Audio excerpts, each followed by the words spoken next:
Oh, sure, yeah. So then we can actually mix Yeah. ourselves and not have to worry about a single track. Yeah, no, that's very true. Okay, so OBS is recording. Um, let's get this started. Welcome, Loss of Lieutenant listeners, to another episode of Loss of Lieutenant. I'm your host Jacob, and I'm joined by fellow host. Kevin, How are we, Kevin? I'm great. I'm currently in the south of the state in Port Campbell. Not a place you want to be in winter or almost winter. It feels like winter. It should be basically winter. Lovely little beachside resort, but it is cracking cold. So turn the heating off so that disrupt the noise, and hopefully I don't have to turn it back on during the evening. Yeah, now that I think about it, your background doesn't look like your typical recording thing. No, I'm missing the opportunity to just like intensely stare at the case of minis that you normally have behind you. yeah. Just get I have yourself a this. white. I Is have it a real? fake plant. Oh It's no, a it's fake fake. plant. Yeah, it definitely. No, it's definitely not real. Um, It, and I'm it, here. I'm here for work this week. So hopefully yeah. my internet in this motel is gonna last the next few hours while we get into the topic that we have for tonight, which is quite exciting. Yes. So I was quickly say your internet can never be as bad as Val's, but this episode is going to be something that we've been thinking about for a while, and we finally got a chance to do it. We are doing a tag tier list. So your typical sort of thing. Well, we're ranking all the tags in Infinity, S tier to D tier, and yeah, well, hopefully it won't get too heated, and Kevin won't come back and fucking try and assassinate me for saying that the Maggie is Z tier. E tier. I'll get fucked. She's not that bad. You know, we'll we've we'll got go a few we'll go through it. I Patreon. don't think she's D tier. No, we've got a few Patreons in the chat as well who will be, at Weighing Peanut in. Gallery tonight. Yes, and they'll be offering their hot takes and maybe correcting us on our shit takes, but we'll see how it goes. Yeah. But I guess first, as always, we'll just check in and talk about some recent games and hobbies. So, Jacob, what have you been up to lately? Yeah, so I've been trying to find games with some difficulty, given the Melbourne Wargaming Incorporated League. But it hasn't been too bad. I got one on the weekend, which was great, and I It's, it's also, it's because you're not in the league, right? That's why you can't find games yeah, because I everyone's just playing in the league. it's not that I like. I think the league is a great idea. It was more, I just I just I can get busy sometimes on the weekends and on Thursdays, and I just don't have the biggest ability to travel, or maybe I'm just being antisocial and can't be bothered dealing with people that I don't know. No, that's Um, true. No, it does require dedication. It is over yeah, 8 weeks and it's only 4 games, but yeah, not everyone is available, and yeah, yeah. you want to obviously try to make sure you are available I for mean, these kinds of things. I had a game with oh, actually, interesting story. I'll get to in a second. I had a game with James, and he was talking about the fact that the league lets people who sort of have those commitments with like family and work and all that sort of thing. The fact that you only need to do one game every 2 weeks, but you get to do it sort of competitively, it means that for guys or people, I should say, in situations like his, he's able to he's able to have sort of that competitive thing, whereas he wouldn't be able to dedicate an entire weekend to do like a 2 game tournament. Like certainly wouldn't be able to go over to Canberra or something like that. So Yeah, no, mm, it's a good point actually you mentioned, because sometimes in your casual weekly games it might be you just get a pickup game, right? You play whoever is available, and sometimes it's like a fellow veteran, sometimes it's a new player, which is those are mm, all great. But if you maybe are trying to like learn the game and like improve, having that like once every fortnight game in a somewhat competitive environment where you're kind of working towards that is nice, like knowing who you're playing and what you're playing, and yeah. kind of like focus on that for a fortnight, which is cool. Yeah. Luckily for me, as I've been mentioning for the last couple of weeks, I'm experimenting with Bakunin, so it doesn't really matter whether I'm playing a veteran or a new player. I'm just sort of like mucking around with Bakunin, trying to sort of see the viability of the Reverend and the Observance sort of stuff to see if they can replace the mighty Riot Girl Fire team. or at least sort of perform as well as you would expect the Riot Girl fire team. And so far, I have to say I'm pretty impressed. Oh Um, yeah, what's your takeaways uh, from the faction the so far? the fact that you can have, let's say, like 6 models with mimetism -6, each of them that are pretty decent shots. Like the worst you're going to have is BS, well, technically BS 11, but you're not really shooting with the center bites. But most of the time, all your guns are BS 12 or up. Means that, and the fact that you're more likely to face, like you're not as likely to face people with as much MSV2 or MSV1 as you do have mimetism. You take that one Mm-hmm. risky shot, get rid of the mimetism, and then everything else struggles to hit you. Get rid of the you mean you get rid of the MSV? Yeah, sorry, yeah, sorry. You get rid of the MSV, and then How do you get rid of the MSV? sometimes it has to be a risky shot, or and this is why Mm. but this is why Bakunin is great. Is of all the Nomad factions, or at least of most of the Nomad factions, they have access to smoke, have access to Eclipse Grenade, and they have ready access to white noise. Okay, yeah, right. So they've got the what's it called? The Chimera as Eclipse. Yeah, They have regular smoke from the Morlocks and have white noise from who? the Custodias, the Reverend Custodias. Right. Does is what's her face the engineer? Is she not also Hacking Device Plus, or is it just a regular hacking No, device? she's just a regular hacking device. You're thinking Right. of Okay. Zoe and Pywell. No, Zoe's just an Yeah, engineer hacker. Um, I see. yeah, and so the availability of all three of those things really easily, because if you take a look at the other Nomads factions, I think Corregidor has decent enough smoke. I don't think they have great access to white noise. And Brigador doesn't Tunguska, think have any white noise. I yeah, think that's unless it's oh, does Jazz got a Hacking Device Plus? I kind of remember. I don't. I wouldn't think so, considering how cheap she is. And on the flip side, Tunguska does have white noise and Hmm. a 1 unit with smoke, which is the Precious.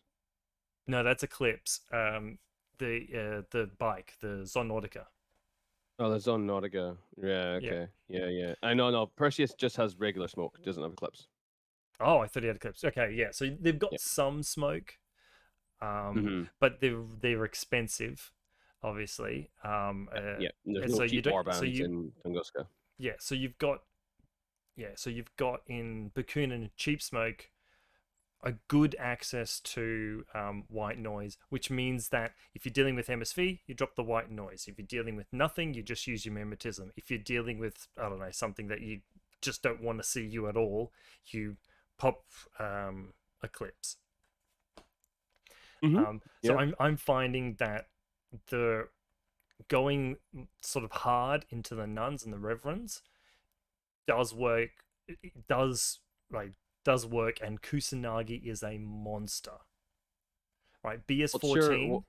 BS14 combined with mimetism -6 and a Spitfire and a Harris is gross. It's so Yeah. many dice. It's such a good number. Mm-hmm. Yeah. BS14 is great. So what are your I mean I don't know how many games you've played with it yet, but what are your lists currently shaping? What direction are your lists going in? You did nuns. So what does that Yeah. look like on the table? So I'm sort of going for, at the moment I know that Kusanagi with pretty much any other two reverends is good. I've done Kusanagi with Wabera and a Custodia. I've done Kusanagi with a multi-rifle Moira and a Cenobite. Mm-hmm. And that one I did with the Demonist as well, because all of the Moiras have no winding cap. Not no winding cap. NCO. So And they're able oh, to okay. use the 2 lieutenant orders to move that Harris around. Yeah, well, that was something I was really interested to see when Mm. Bakunin dropped. Is the inclusion of the Demonist, right? And people were like, "Oh, the Demonist, it's going to be really overpowered or whatever." And you're like, "Well, you can see the synergy, right? She's there so Mm. that people will take the nuns, because of their access to. So it plays in really well. It's not cheap, pretty expensive, No, the it's not. Demonist, but it does pair well. Yeah. But it does then make me wonder, like, how many orders, how many troopers are you running in a list like that? Because that's 30 points per model running on sort of on average there. Yeah. The rest of your list padding out, I guess, with Warlocks and a Chimera, or I think in that particular one, um, Morlock, Vostok, and the Taskmaster. oh yeah, Um, oh of course, yeah, because that gives you the ability to convert to 6 point orders regular. Yeah, yeah. So in this case, I only converted one because I'm also sort of trying, like not running 15 orders. Just to sort of see how it goes, whether like the extra firepower is worth it, especially when you've got that NCO that sort of compensates for it. when you say you ran one Morlock, so it Yeah, wasn't a so Harris, or yeah, so it was a Harris, but the Harris just needs the Taskmaster, right? And so then I went a Taskmaster Morlock, and then the Vostok is a wild card. oh wow, okay, so another fucking expensive ass model. So that's a chunky Harris. Yeah, they were both really chunky Harrises, but that's again another bit of beauty about Bakunin is they have access to a lot of really cheap cheerleaders. I mean, 9 point moderators, um, Yeah. and I did convert one of the Morlocks to regular. Hmm. And even then, that we had a discussion in an episode ages ago, taking another Morlock while you do get the impetuous and the and the irregular order, you're not really losing anything because you're going to use that regular order every turn. Irregular order on the Sorry, yeah, Morlock. Yeah. the irregular order on the Morlock, yeah. Yeah. Sure. Yeah. Um, Yeah. I mean, it definitely is one of those factions that seems to play quite well into that.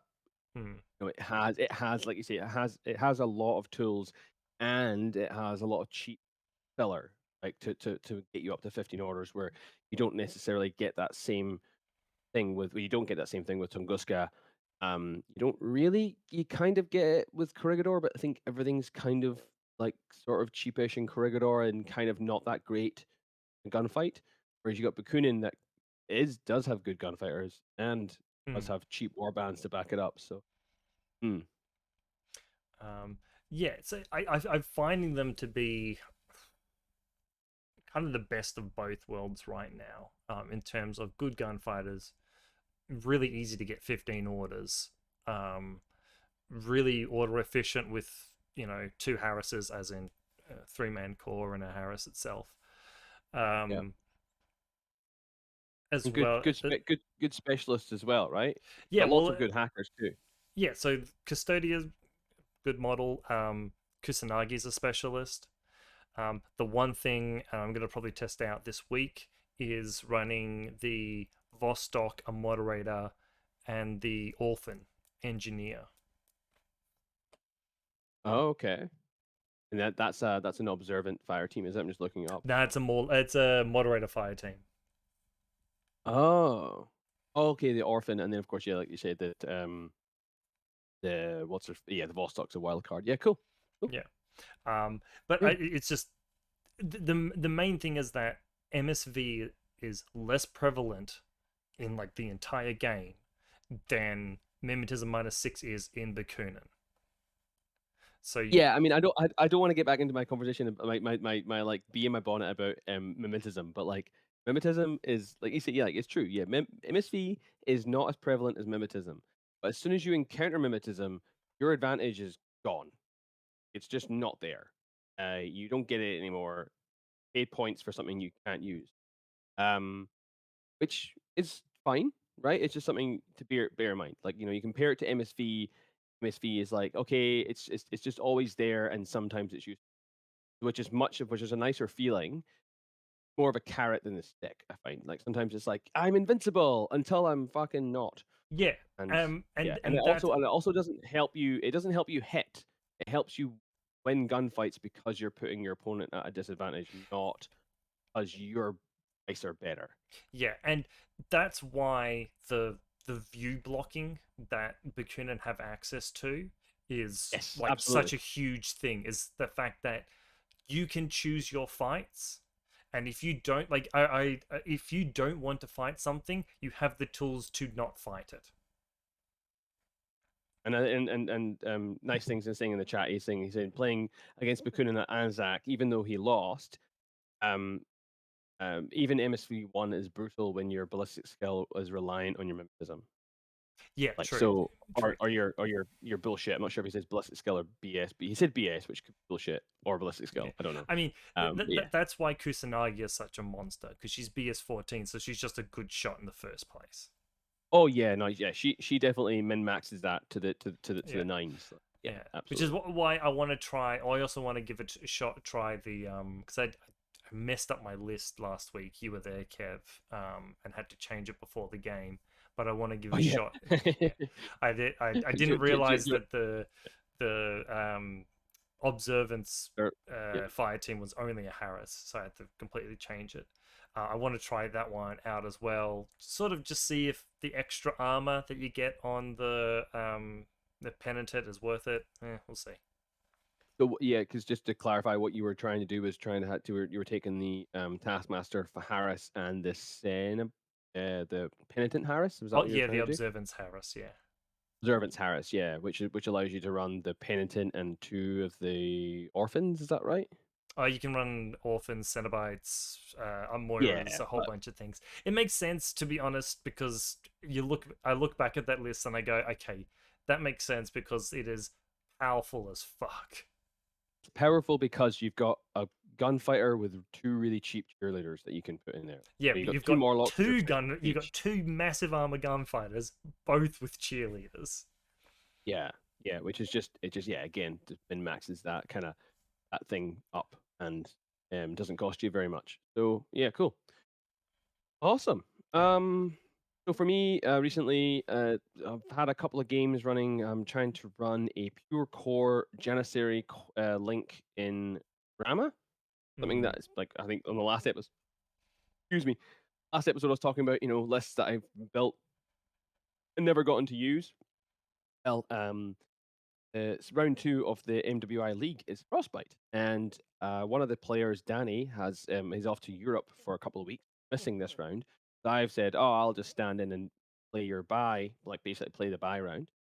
So I was like, sweet, this is a good opportunity to run an almost entirely heavy infantry, not quite limited insertion Rama list, which consists of a Janissary missile launcher, Janissary HMG, Janissary Doctor, a Hortlock Janissary AP sniper rifle, and a Hortlock Janissary chain of command as my core, which gives me a BS-17 missile launcher and a BS-17 HMG and a BS-16 AP sniper rifle with mimetism and MSV1.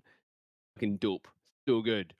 On paper. How much does that cost around about? Is it a It's typical like about 184 points. 84 points? Holy crap. I thought 180 like I was or like, is it the typical about yeah. half your army? But no, 184 points. Holy crap. No, it's more. It's more. The rest of the army is basically Carmen, the Beast Hunter, a small Harris of Yara, and a couple of Kulams, and then some flashball spots and a Rafik.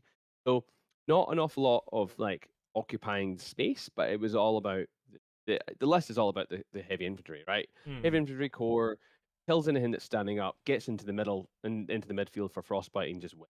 That's kind of my and then you use Hunter and Carmen to go after things that the heavy infantry like can't deal with.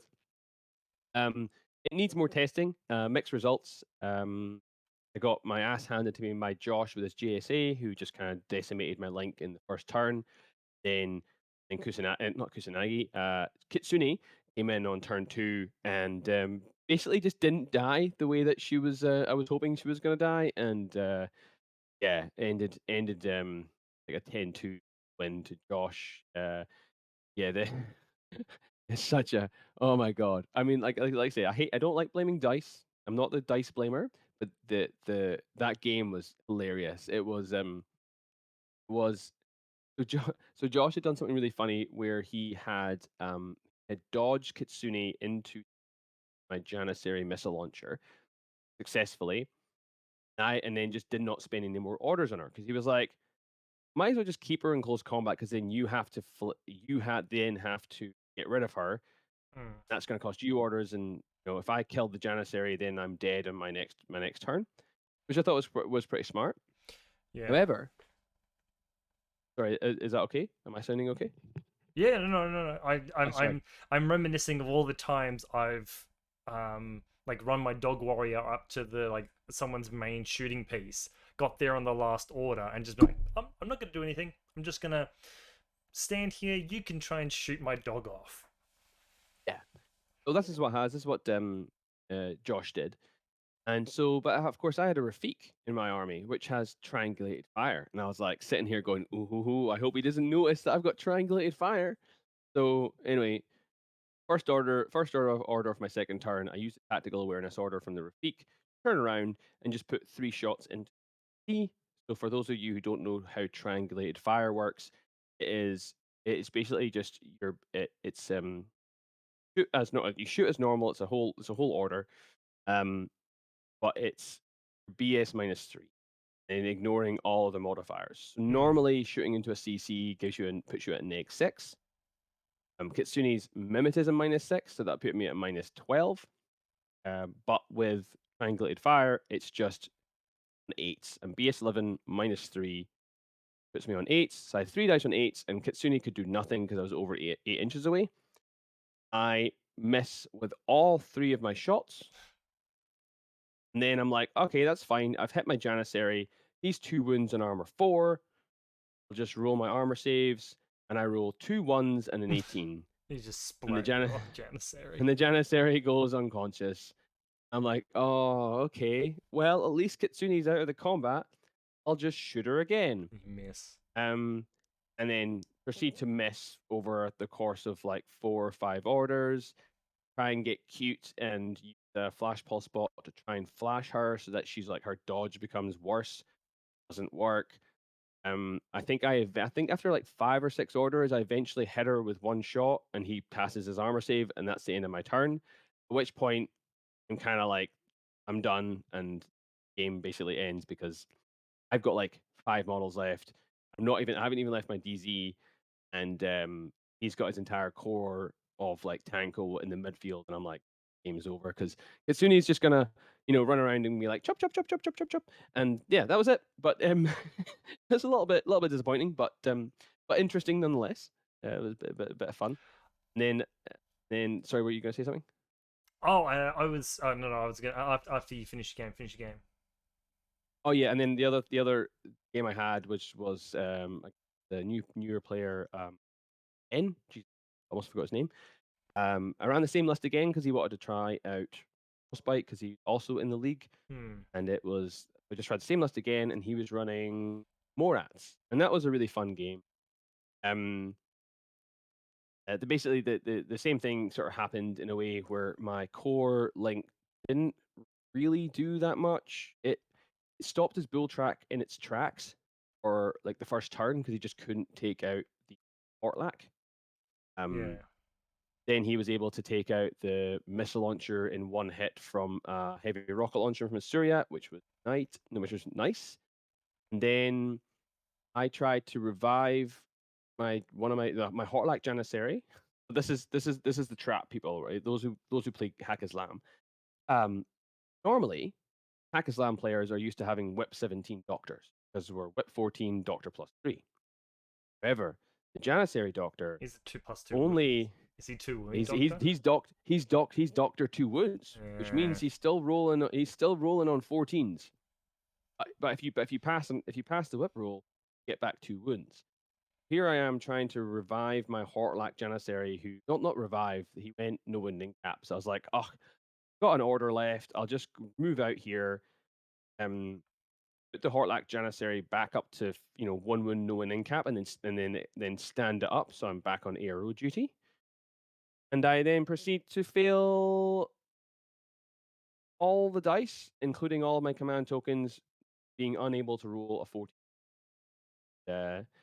Just kind of killed my own guy, lost all of my command tokens, and I'm just sitting here with my link team, just kind of like with its dick out, going, uh, uh, okay, I guess, guess I just hide. So that wasn't a fantastic way to, it wasn't a fantastic second game for that army either. Mm, So I think I need to try it one more time and hire this idea because yeah. I don't get enough games, and two test games kind of don't go that well. It doesn't make you want to necessarily run it again, but I will. I'll run it one more time because I think it could be fun. But yeah, I do that's miss Akbar Doctor. yeah, like it on paper it looks really good. Being able to revive Mm, two wound models like things like Tariq and Seed and Janissaries. Although bear in mind they don't have cubes, so you don't get the reroll if you fail. From 0 to 2 wounds is really cool. It just doesn't play out very yeah. often. Um, Yeah. I mean, I just yeah, I so like the old rule where you got the choice between the +3 or the 2 wounds. yeah, it would actually be quite nice to have that option, Yeah. because it's such a rare skill. Like the only people who have it are Janissary Doctor and Interface the Recreation. Not the No, Recreation. she's got Doctor +3. You're thinking of No, no, no. Asina. What's her? No, no. I'm not thinking of Avicena. I'm thinking somebody help me out here. Havarti, thank you. Oh yes. Parvati's got yeah. So like those are the only two people in the game who have it, and Parvati is a great option, right? She's fantastic. Hmm. But the fact that like Hack Islam, the doctoring faction, have one model that has it, and you don't really use it. It'd be nice to have more models. Like, I'm not saying every model should have it. I'm just saying maybe like one more would be Well, it nice, was just it to was it was pretty much the Janissaries thing having Akbar Doctor back in N3. yeah. Yeah, it was. It was. It'd be nice if if the Hakim had it, because Yeah. that was if for those of you who pay close attention to the Janissary sculpts, the Janissary doctor on his back has the word Hakim printed on his back. So Oh, when so okay. when they so when they released the Hakim model, I was like, sweet, it's gonna be a Doctor 2 wound because it's a Hakim. No, it's just a Doctor +3, which is still good. Like, most of the Hmm. time you want the Doctor +3, but it'd be nice to have the option to do Doctor dead. But anyway, yeah, that's basically my games. The other thing that I think Val picked up on when I was playing my game against Josh is like, you really enjoy ramming Carmen down people's throats on turn one, don't you, Kev? Like, yeah, because sometimes it feels like the only safe thing to do. Because like, if Carmen fucks up, I lose 18 points. Um, it doesn't feel that bad. I think you might be onto something. I think I maybe do prioritize fighting with Carmen and leave myself in a position where I have developed no other pieces in my army, and turn two can then just be like turn two and turn three are then just me playing catch up, which can be fine if she's done enough damage. But if she hasn't done enough damage, then Yeah. I wish I didn't like those last three orders into Carmen. I could have like used the orders to do something not, that wouldn't involve killing things, but would have involved like moving things into better positions, buttons, whatever the case. Yeah. So that's something that I've got to pick up on. Yeah. I mean, I've got to get better at. I think. my experience with her is, again, she's one of those pieces that is really good. Second, third turn when your opponents move towards you, she breaks out, and if there's a dangerous piece in your face, she's good to, Mm, I guess, bomb it or something like that. yeah, I've got to try and consciously of think of that when I go into my games and not just be like, where can I apply Carmen? But anyway, other than that, you and I and Val had a bit of a hangout session on the weekend as well. Mm. Oh, okay, yeah, I know what you want to talk about. Yeah, so we had a bit of hangout session, sort of like a all hands whatever meeting about the podcast. But at the end of the night, we did decide to play a little bit of some custom Infinity esque type games. Two very similar sort of things. So Val brought in a game that he's sort of tinkering with that he just calls Antipode, and we played your different sort of kind of version of the same thing, which is more of like a zombie apocalypse, Walking Dead sort of situation. They both sort of play the same as sort of a death match Yeah, scenario, where Val's is you're dealing with antipodes, and yours is you're dealing with zombies. with zombies, um, and both of them were really good. Really good. I think the consensus was that the zombie one was like a little bit more like because you half based it on the Walking Dead rule set. Yes. Yeah, so like this was like an idea that Val had. I've been cooking up an idea in my head for the last couple of years, but never really got a chance to play it. And then Val was like, "Hey, like when we come around, can we play some games?" And I didn't want to. I don't think any of us really wanted to play a full game of Infinity because there was three of us for a start. Mm, Also, we couldn't be bothered with the mental load of like playing a full game of Infinity. We were gonna play Aristea, but we didn't have the multiplayer expansions. So then we're like, let's play. Val was like, let's play this deathmatch thing. Each of us get 3 line troops, and you fight off the antipodes.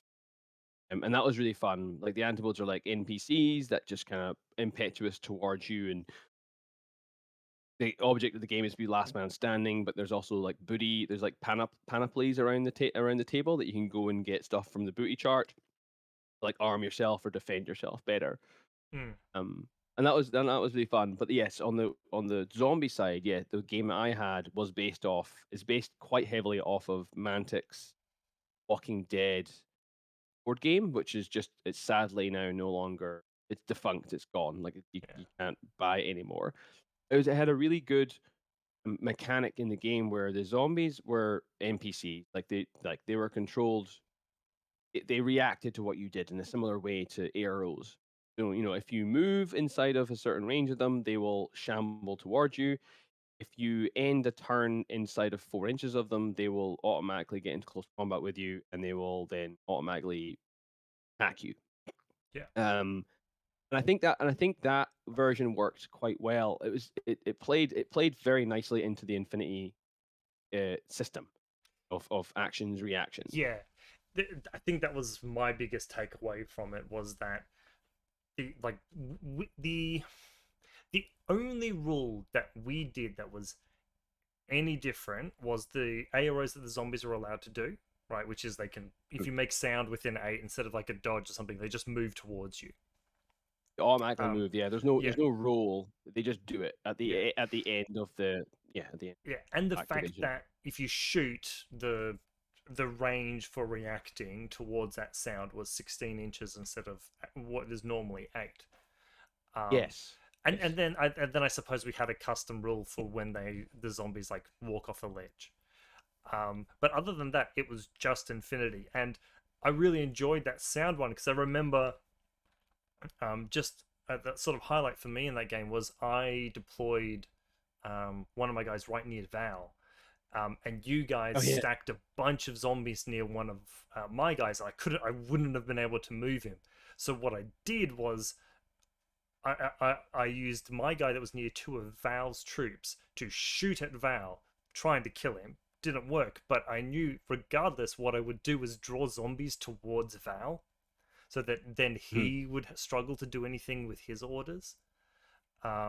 And it also meant that I was able to draw some of the zombies away from my other guy, so that he was able to grab the supply box and all that sort of thing. Um, Yeah. but yeah, it was actually like it was just almost purely Infinity. It worked really well. It was a lot of fun, and like I said, the only thing I would look at is maybe because we've just rolled normal booty, is maybe Mhm. rolling like making a custom more zombie-esque sort of booty chart. Yeah. No, that's right. And I think that was one of the big things about the Mantics game is that there was this the third player were the zombies. You could and they were enemies to everybody, but you could use noise in strategic ways to pull zombies Mm, in the direction you like herd them, to put them into a zone, move them in a direction that would then hinder your opponent, or like you did, move them away from one of your other guys who needed to go run and grab an objective. yeah, exactly. And sometimes you might just have to sacrifice one of your own men to like draw like 6 zombies towards you, and you're just like, I'll fight them off, and then like your Mm, other guys like gonna sneak around because like we allowed cautious move. Like if you cautious moved, it wouldn't zombies. So if you could yeah. like kind of just cautious moved and they wouldn't turn around, and then your other guy's just like, "Come here, you motherfuckers!" So I think that was quite cool. So I think we could definitely play with that mechanic a bit more, expand it into um Yeah. And even into a full game of Infinity, you could make that work quite easily as like a kind of Yeah, and what fun narrative mission. we've been talking about, like, if you wanted to have a little bit more Infinity customability, instead of just 3 line troopers, you still have 3 line troopers, but you have 3 spec ops with a shared pool of XP. Is one of the things I floated. So you Oh yeah. can have 3 dudes divide the XP however you want, just to give like a little bit of difference to everybody. Yeah, Yeah. and this mechanic would work very well with antipodes as well. You just change the distance in which they move and etc. etc. But I honestly yeah, think you could make you could do Val's game, and instead of the zombies, do the exact same thing with the antipodes, like down to the fact that because they're antipodes, if you move towards them too, if you move around them too much, they get like extra moves and stuff like that. And if you shoot, Mhm, they start moving towards you and things like that. yeah, yeah. I It's just think all something that just works. Yeah. straight out of Dog Soldiers. Yeah. All right, so we'll move on to news and announcements. We actually don't have any, so Mm, well, I don't think we do we? No. I can't think of it. We're waiting on the, I guess, the June releases. Yeah, we're okay. We'll get into our monthly and quarterly challenge reminders for those out there. So Yeah. I'll kick off this first one. The May monthly challenge. We're still doing catering services for the next like week, I guess, or well, till the end of May, basically. So the challenge for this month is to tailor your list or cater your list to your opponent's faction, which is not something you can often do in a competitive setting. You Mm, usually tailoring your list for the mission. We want you to try to tailor it for your opponent or for a certain faction. Like tailor it for nomads, tailor it for combined army or Ariadna or whatever is that like that. And the reason why we want you to do that is we want you to think about units and profiles that you maybe don't often take in game. yeah. So examples that we've used in the past is like playing against TAC. Hey, can I fit in an extra MS feature in this list? Like, or can I, or do, is there a profile I commonly take, like a hacker, for example? I'm playing Ariadna where I don't maybe need a hacker. Yeah. Maybe I'll take the forward observer version instead and save myself some A, points, a really good kind of thing. example of that is if you're playing TAC and you happen to be playing Toha, the character hacker has a sensor on her and she can fit into fire teams. Normally you wouldn't really take her, but Yeah, sensor yeah. in a fire team is great because you're already moving that Harris out. May as well have a sensor there to figure out what's a decoy, what's a mine, and what's that Strelok.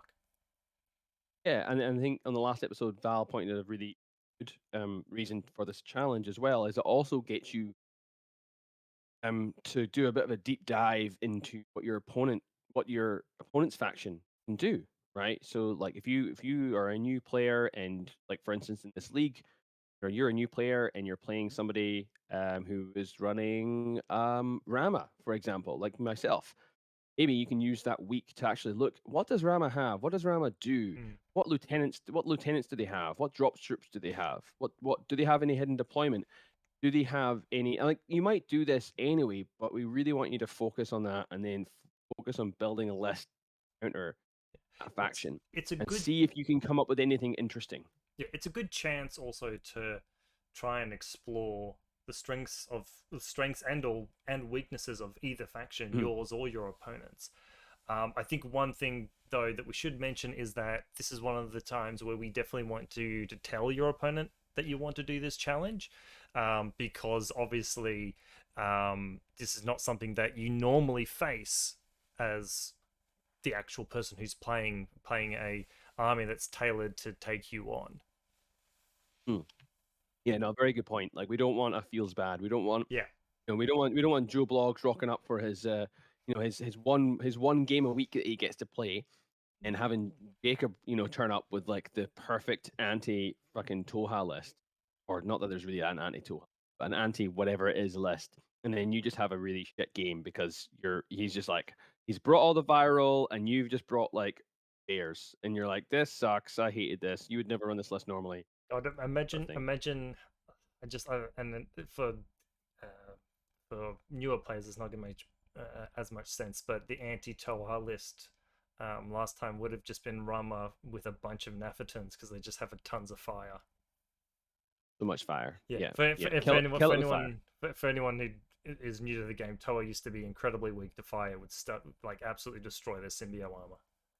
Yeah, yeah. Like you used to like. I remember in N3, I hit a Gorgos with Muyub HRL, and it went from 3 wounds to the pilot in one Yeah, in one like order. And he was like, well, "This is shit." I was like, that does seem a bit overpowered." Um, yeah, but anyway, so write us in a report of your findings. So it can be a battle report, it can be an analysis of an opponent's faction that you did, or like I say during our league, it can be maybe over the course of the first 2 rounds of the league. What went through your head in list building, or these, or whoever it was you played, whichever faction you played against, and see if you have any findings. If there anything new that you didn't think of before that you're now going to consider when you're playing Games of Infinity. As always, send it in as a Google Doc to us at lossoflieutenant@gmail.com, and a random winner will be chosen at the end of the month to win a blister of their choice from Toy Soldier Imports. Yay! Right, do you want to hit the right. next one? Yep. So Q2 hobby challenge, which will be going on to the end of June, if I'm right, Correct. is mission received. So, are you bored of the current mission lineup that we've seen repeated for quite a while? Well, this is your chance to flex your creative muscles and create for us a new custom mission. Um, we want you to send in your ideas, and we are in the process of putting together a tournament where each of us will pick one mission that we enjoy, and we will run a in real life tournament here in Melbourne, playing our 3 favorite missions. Please, Yeah. if you do want to submit one of these missions, try and stick to the format that you normally see in the ITS documents. Um, so the layout and the deployment, at least the deployment pictures. Obviously, if you want to have a Just funny makes it easier deployment, for us to yeah. I understand. mean, Yeah. if you want to have a funny deployment, I mean, Power Pack still exists. So fill your boots, but maybe don't do one that's like in Warhammer how they take the corners. Have you seen Yeah, I'll those do that. deployments in Warhammer? They do it like I like the diagonally. diagonal. Yeah. Yeah. But anyway, Maybe. No. yeah. Extra brownie points if you provide us a sort of battle report or analysis of you playtesting it. Submit your mission as a Google Doc to Lost Or Lieutenant. a PDF also works as well. But like, as long as it's like a linkable, an online PDF, we don't want to have to download it. Yeah, exactly. Yep. Yeah, so send your submission to lostlieutenant@gmail.com, and at the end of the quarter, we will pick a random submission to win a box of their choice, of the winner's choice from Toy Soldiers Imports. Yeah, I guess on that we might as well just, like you said, you mentioned the event, so we'll just promote that now, seeing as we're about to get to Yeah, go for events. it, man. So Val Val is going to be running he hasn't given it a name yet, which we're just going to call it the Custom Mission Event on the 15th of July, which I believe is a Saturday. I'm assuming. Yep, Saturday. Saturday, 15th of July, and it's the quarterly challenge event. On the back of our recent quarterly challenge, we are aiming to run an event to celebrate all the creative work done by our listeners. We will be running a 3-round event using 3 missions submitted by our listeners. Each host will be selecting a mission each. We'll also be utilizing the classified cards by Chris Desson from the last quarter to add a bit of fun. The price is TBA, and it will likely be at House of War in Ringwood, Melbourne. But we'd love our locals to come and have a bit of a fun day. Um, just trying out these 3 missions because our listeners put so much effort into it, and also we get to try out the new classified deck. So Al will be the point of call for that one. Expect to see the actual event on Facebook very soon. Cool. All right. So we'll just quickly go through some of the events for those out there who are interested. So we have the Stone Monkey Darwin Infinity event taking place on Saturday, the 27th of May, which is this weekend. If you're listening to this live on Discord, it's going to be at Comics NT, Totem Road, Coconut Grove, Darwin. Starts at 9 a.m. It's only 2 rounds, so it is cryogenics and supplies. And NT players would like to thank Trent for his motivation and enthusiasm to get this going. Cost is $15, and you can find the event on our show notes and on Facebook under Darwin. It's called Dig, which is Darwin Infinity Gamers. Yeah, so that'd be fun. Good to see the Darwin community getting some events, and well done to Trent Yeah. and Sam for organizing that one. Yeah, it's Sam. I know Sam's been really pushing to get that community going for a while, so it's good to see that they're finally getting events going. So if you can make it, even if it is just to drop by and say, "Hey, this is really cool," I'm sure everybody would appreciate that. So the next event we got is something we've run before. It's happening again. Is our Loss of Lieutenant Hobby Night. So this is going to be happening on the Yay. Friday, 2nd of June at 7 o'clock. I suppose Australian Eastern Standard Time. So for all you Europeans and Americans, do the conversion. Figure out when that will be for you. Sometime in the Yeah, morning, I think. it's like GMT plus 10, so Yeah. whatever that is. Yeah. Probably, I don't know, the afternoon, the day before, because we're in the future. We are. Where it'll be held, Tron. we'll have a server up, or a video group up Yeah. on the Usual Lost Lieutenant Discord. Hobby Night. The Hobby Night Discord channel that we usually have up on our Discord channel. Yeah, and it's just a chance for all of our listeners, or anybody, to join in, have a discussion about Infinity, hobby, any sort of wargaming, right? All that sort of nerd shit. You know, you're not you're not restricted. We're obviously not restricting anybody on what they're painting. I mean, I remember last ones we had someone doing like CAD on like some of the terrain they were 3D printing. I think, if I remember, one of the guys came in and was just playing Warhammer Total War. So it's a hangout to just do your nerd hobbies with a bunch of like-minded people. Yeah, and it's like it'll be winter by then. Winter will have ticked over in Australia, at least in the southern states. Then, so it's a good excuse to sit down with a hot toy and talk shit with your favorite podcast hosts, and maybe even get a bit of painting done, which I'm quite looking forward to, because I have got many models that haven't had any paint on them in some time, and I want to correct that. The only thing I ask, I won't speak for Kevin or Val, is that after the event, you take a picture of what you were painting, because I love seeing what people have done during the hobby night. Yeah, so I haven't got the event up on Facebook or Discord yet, but it will come out soon. And for those who, as a reminder, because I'm sure we'll all forget on a Friday night and be like, "Oh, work's done. What do I do tonight?" Come and join us! Yay! So yeah, I'm really looking forward to that, and getting a bit more of a community together again. Yeah. All right. So the next one, Operation ID Not Recognized, June the 4th. That's literally the day, not the day before. 2 days. 2 days before. 2 days after. Is Kristen's event. So he's having this at House of War. It's the 3 missions are Frostbyte, Looting and Sabotaging, and Frontline. Payment is $20. Prizes for podium finishes, Wooden Spoon, and Best Painted. Special prize for the player that kills the most LTs. There will be a sign up form in the show notes. It's also an event on Facebook under the Infinity Melbourne Facebook group and on Infinity Victoria Discord page. So, yep, looking forward to that. I'll be attending, and looking forward to seeing how Tristan gets on running his first event. Looking forward to that one.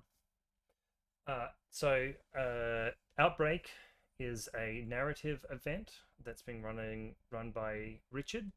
It's happening on the Saturday, the 8th of July at Further Dice in Geelong, so West Melbourne. It's a 3-round. Oh, careful now. Got some Geelongers on the chat. They might not appreciate you calling that West Melbourne. West of Melbourne. Right, okay, sorry.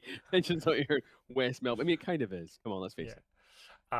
It is a 3-round, 300 points event, I should say, with Panic Room, Cryogenics, and Capture Protect. It's a sort of zombie apocalypse style narrative event, which will have open lists, so no private information, and random sort of events, which is the nature of a narrative event happening during the games. Special prizes will be for the best survivor and the best sick HVT. Tickets will be $20 and are available at the Throw the Dice website.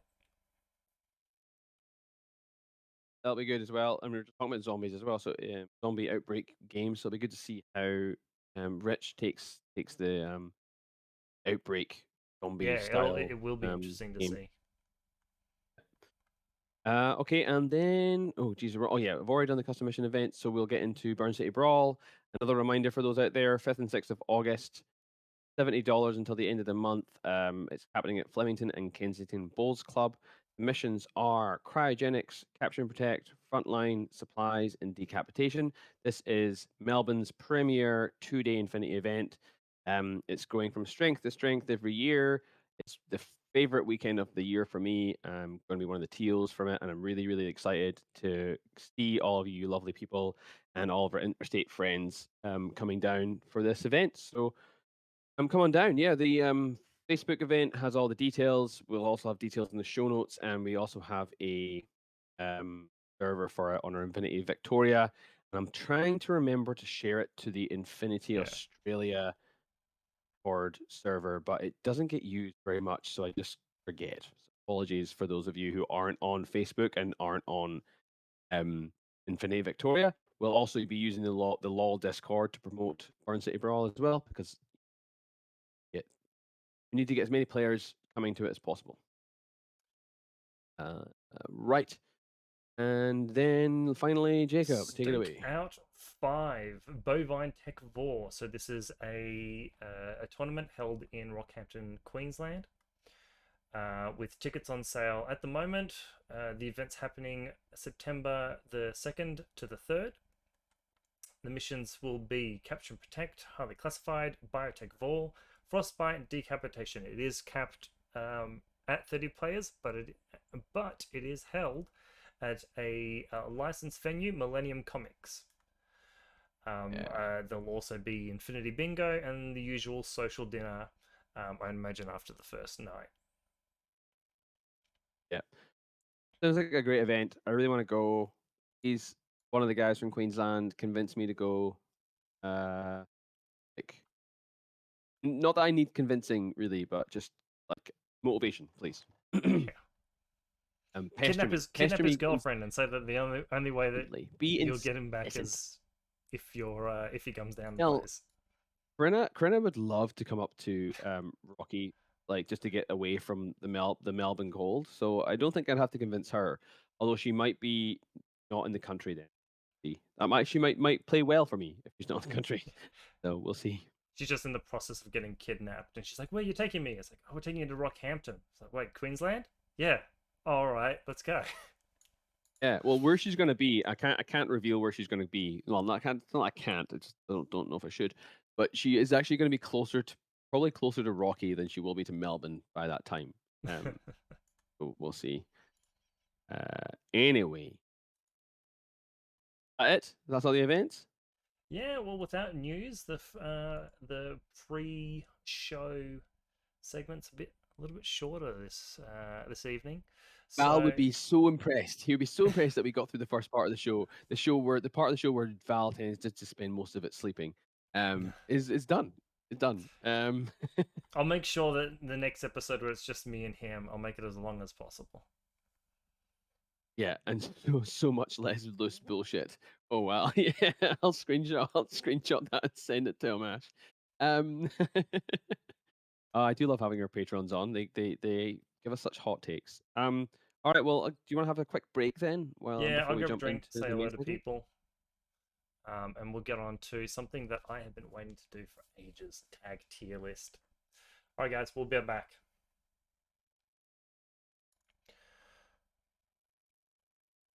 Also means that Zephyr can't just stay for the panel ones and then leave. Yeah. All right, hello and welcome back from our break, Lost Lieutenant listeners. As we mentioned at the top of the show, we are doing something that Kev and I are very excited to do, which is a tag tier list. So we will be going through every tag in Infinity. We will be doing them in we will be doing them like faction by faction, just to sort of keep it themed so your brain doesn't have to go all over the place. And but we will be doing the factions sort of randomly. I got a little thing up here to spin a wheel of names to see who we're gonna do first, who we're gonna do last. Yay. It's a typical sort of thing for anyone who's just listening. It's S, A, B, C, and D tier. We'll try and describe the tags as best we can, but if you can and you're listening along, it might be worth getting up the app and taking a look at the profiles as we talk about them. You ready, Kev?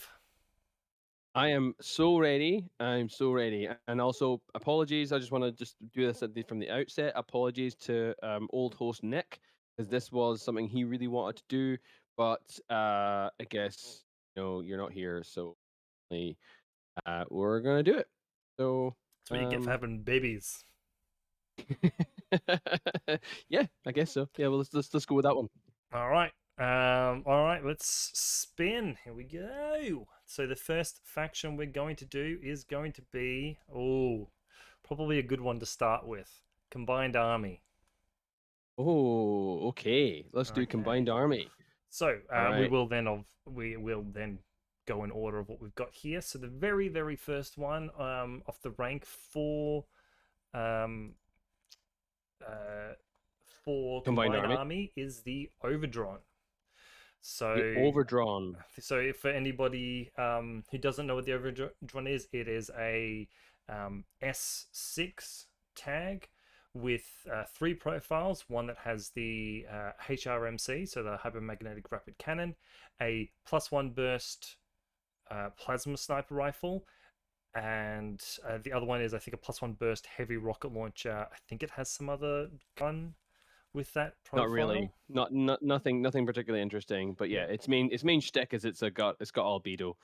Oh, it's I'm got just a gonna albedo and a tin bot for hacking, whatever that is, firewalls or yeah. whatever it is.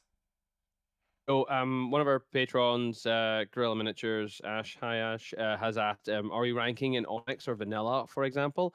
I think the way that I would be looking at this personally, and this is very subjective, I think, is we will be trying to as a whole.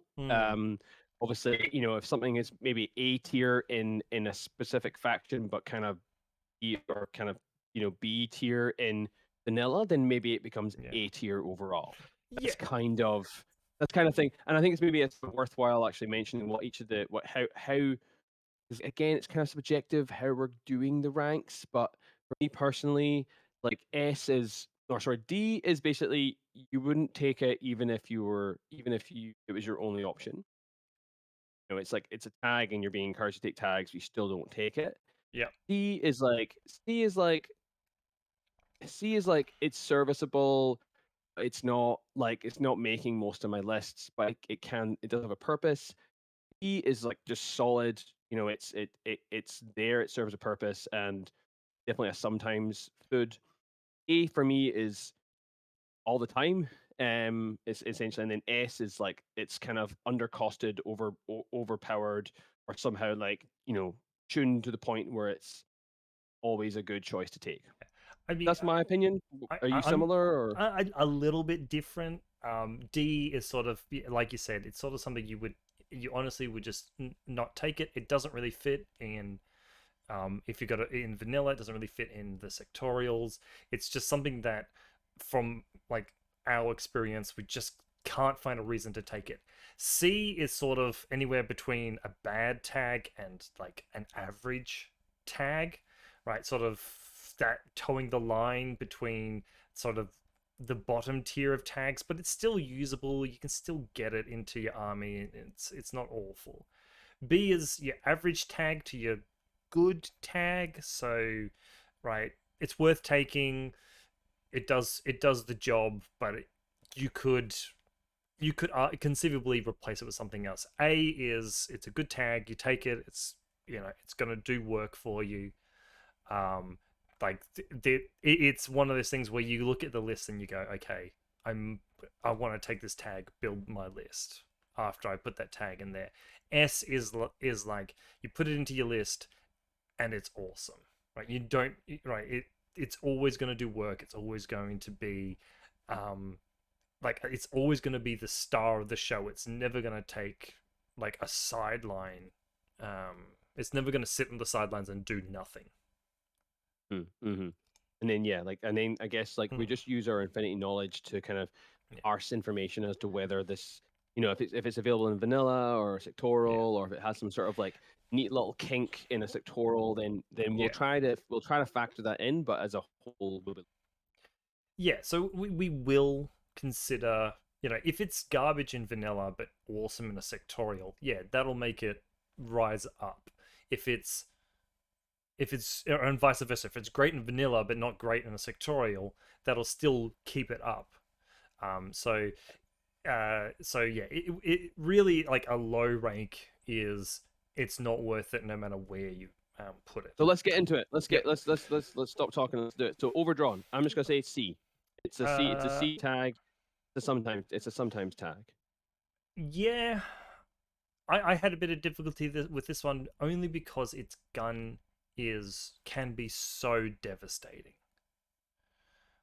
Yes, The absolutely. plasma, the plasma with the BTS and the armor, as well as having um as well as having what kind of, as well as like having the albedo and the Beto. thing. Yep. um I put it. I felt like it was B, but it was sort of, again, it was one of those ones that sort of straddled B and C. Like, okay, I mean, like you talk about its advantages, but its Mm, disadvantages are also very clear. It's an yeah, armor 6 tag, but that's BS-13 and has no defensive capabilities up close. It has. I mean, sure, the HRL has a submachine gun, but that's not heavy flamethrower. It's 4/4 move. It's kind of like an very expensive heavy infantry. It does have, again, neat little tricks. Albedo is cool. Firewall -3 is nice. mm, It's a remote presence tag, which just by itself bumps it up. But yeah, it's to me, it's like a kind of in the C. We'll figure out where it sits as we fill more in there. But I yeah. reckon chuck it into C. Yeah, I didn't punish it too much for the 4/4 because it is sort of your sniper platform. It's not moving too much. But you're right. If you're taking the heavy rocket launcher, I think you're missing the point of this tag. Like, oh, I got some machine gun. Yeah, not really the point. What hurts me that hurts this the most, I reckon, is the fact that it's BS-13, which, as far as a tag goes, is a bad shot for a tag. BS-13 with BS-13 with move with 4/4 move, and the fact that it can't go prone Hmm. is a big downside. For me, actually, the HRMC is probably my favorite version of it because it's a burst 5 gun that can go into suppressive, and it can actively gunfight on the first turn, especially against if you're up against a heavy MSV. If you're up against 4 length MSV sniper, thing will just shoot at Yeah. everything else that's standing up. So it has a place, but it's a sometimes food. So chuck it in C, friend. Yeah. The other thing to consider with this one is, when you talk about the plasma sniper rifle, is that the Unidron core is really easy to put together. It's really easy to put marksman on it, and then you've got BS-14 overdrons, Unidrons with the same burst, better shot, um, and the same BTS, because Unidrons are BTS 6.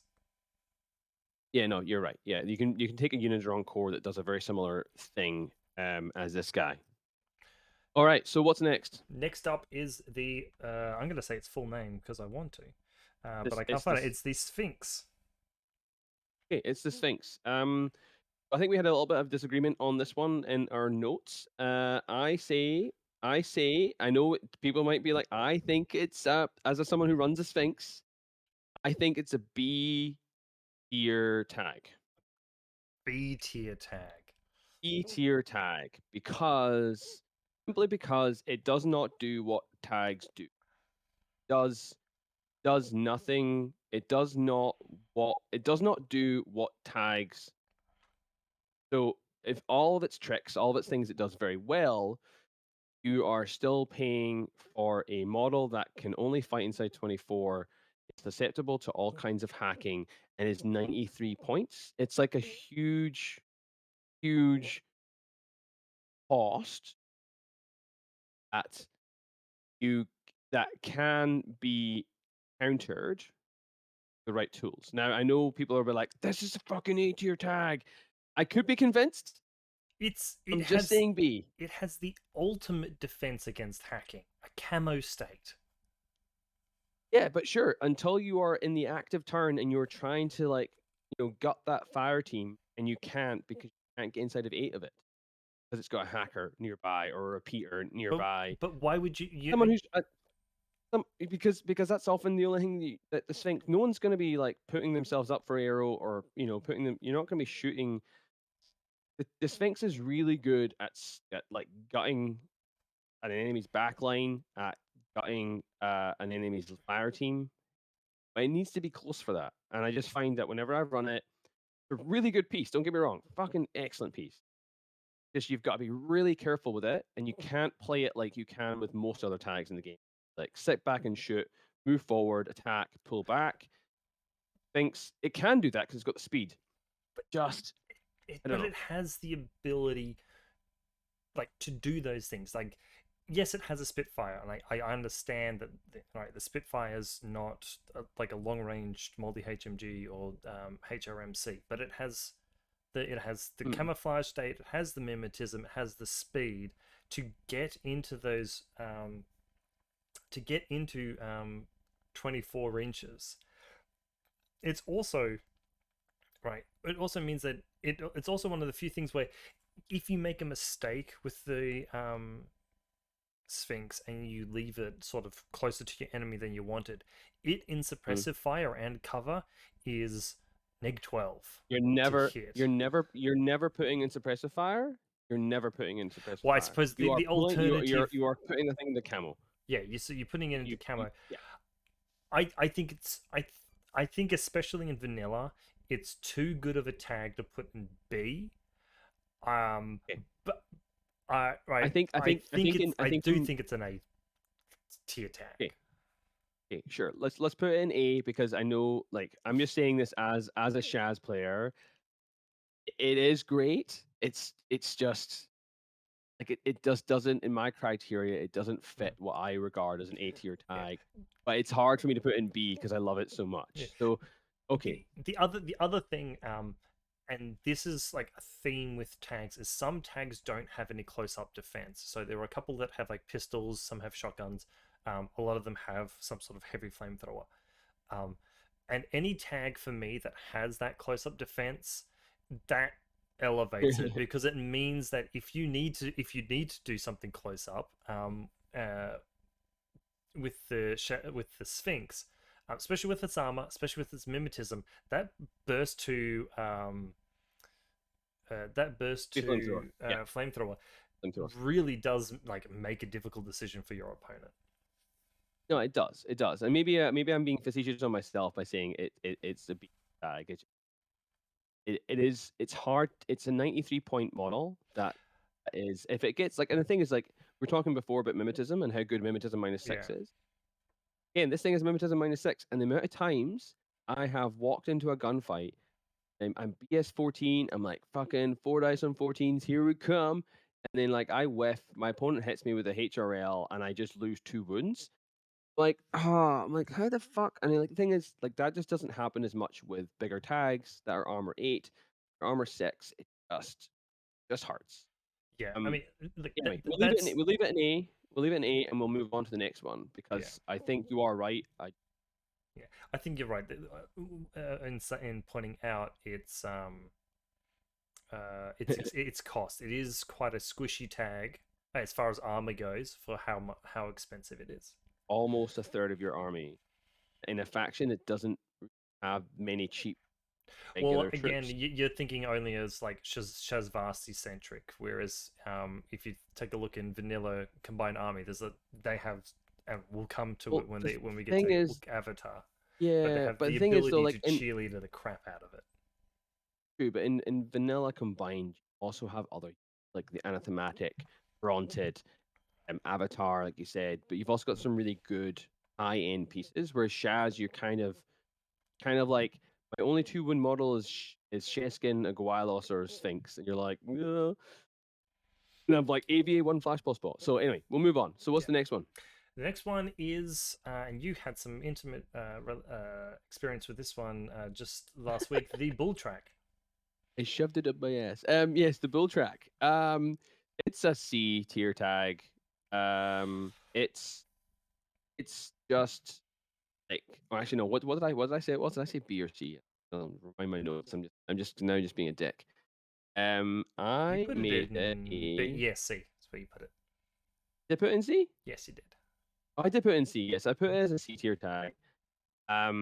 Because it doesn't have, again, like it's not a remote presence tag. It has an HRMC, which is great. It's only BS13 really knocks it down a lot in my books. Yeah, And it I'm has I, no I'm other with you it there. has no other gun. It has no other, like, it's kind of like the overdrawn. Yeah, it's good.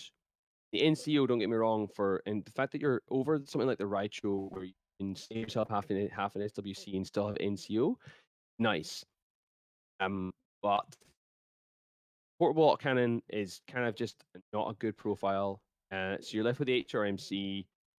And I'm just like, it's a very one-dimensional tag that is one pip armor less, one BS RM less than the Raicho. Yeah, hard. Yeah, I have a hard time sort of putting any tag that has a HRMC sort of below B tier. Um, I'm Okay, a little yeah. bit more comfortable putting the bullet track there because you are right. The BS13 again is technically a very bad shooting tag because that's the lowest end of tag shooting. But the NCO sort of elevates it. The super jump is nice. One of the biggest things, especially with Morat tags, is the availability of veteran for them, making them immune to Oblivion.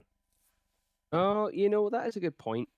That is a good point. And we're seeing Zephyr in the chat just being like, um, just going, Kevin, you're wrong. So you've got a tag BTS6 immune to the highest damaging hacking program. So the only thing you've got left to do against it is immobilize, which is Hmm, only damage 13. So I mean, it's still like worth doing, but it's more difficult to do. And the fact that it has a heavy pistol, so again you got that close up defense. It's got the kind of. hypermagnetic rapid cannon, which is burst is king in Infinity always. Um, Hmm. I don't know. I feel like it's like just, but I still feel like it's a B tier tag. Mm, okay, you know what? We'll go with you. We'll put it in B. It'll be low B's. It, It's high absolutely, C's, it's low B's. yeah, High absolutely. C's, low B's. Yeah, we'll see what else we can put in there and we'll move on. So now we have the brother. So Yes, his big the brother, the Raicho. brother, Raicho. Actually, you know what? If the bull track was S6, it might be more keen to put it into B. Yes. Even if it dropped another pip of armor, it went down to armor 6, Mm, I'd be like quite keen for that because then super jump S6 kind of combines better, more interestingly. yeah. But the Raicho, see the Raicho, I'm more comfortable making this a solid B tier tag because it is just a main battle tag with all the trimmings you'd expect from a tag. It also has the lovely addition of mine dispenser, heavy shotgun, veteran, ECM hacker -3, which is golden. Um, kind of, yeah, it just kind of has all the boxes that you tick for having main battle tags. So for me, it's a B. Yeah, I'm not going to argue with you there. I'd actually put it up higher if it wasn't for the fact that like the mine dispenser is so expensive and the NCO is probably on the profile I like the least. It's a, Yeah. it's on an all right profile. Yeah, but yeah, definitely like the Raicho is what you'd be looking at for like a solid tag. That's I guess what we would say B tier is being balanced. Yeah, it's an quite an expensive tag when I look at it. The Mm, multi HMG heavy shotgun mine dispenser for 82 points is is quite expensive. The heavy shotgun is a nice addition that you don't see too often. Having that burst 2 damage 16 yeah. templates or +6, which means you're hitting on 20s cover is pretty nice and unique, which makes me like it more. Mm, yeah, it's a good tag, and I do think that the Morat tags, the two that we've been looking at, are a little bit more expensive because of that veteran. Mm-hmm. which really is powerful on a tag. Because then Yeah. you're sitting there and people are trying to, like, they can't oblivion you, they're trying to isolate you, and you're rolling on your whip, which, I mean, in this case is relatively low, but you've got the -3 to the hacking. And so you're rolling resets, you're negating one, you're rolling the armor save. I'll tell you what is funny. I'm looking at this profile and I'm like annoyed at it now because I can see the way that it's been designed is, you want the cheapest profile, you don't get heavy flamethrower, you get heavy rocket launcher instead. Yeah.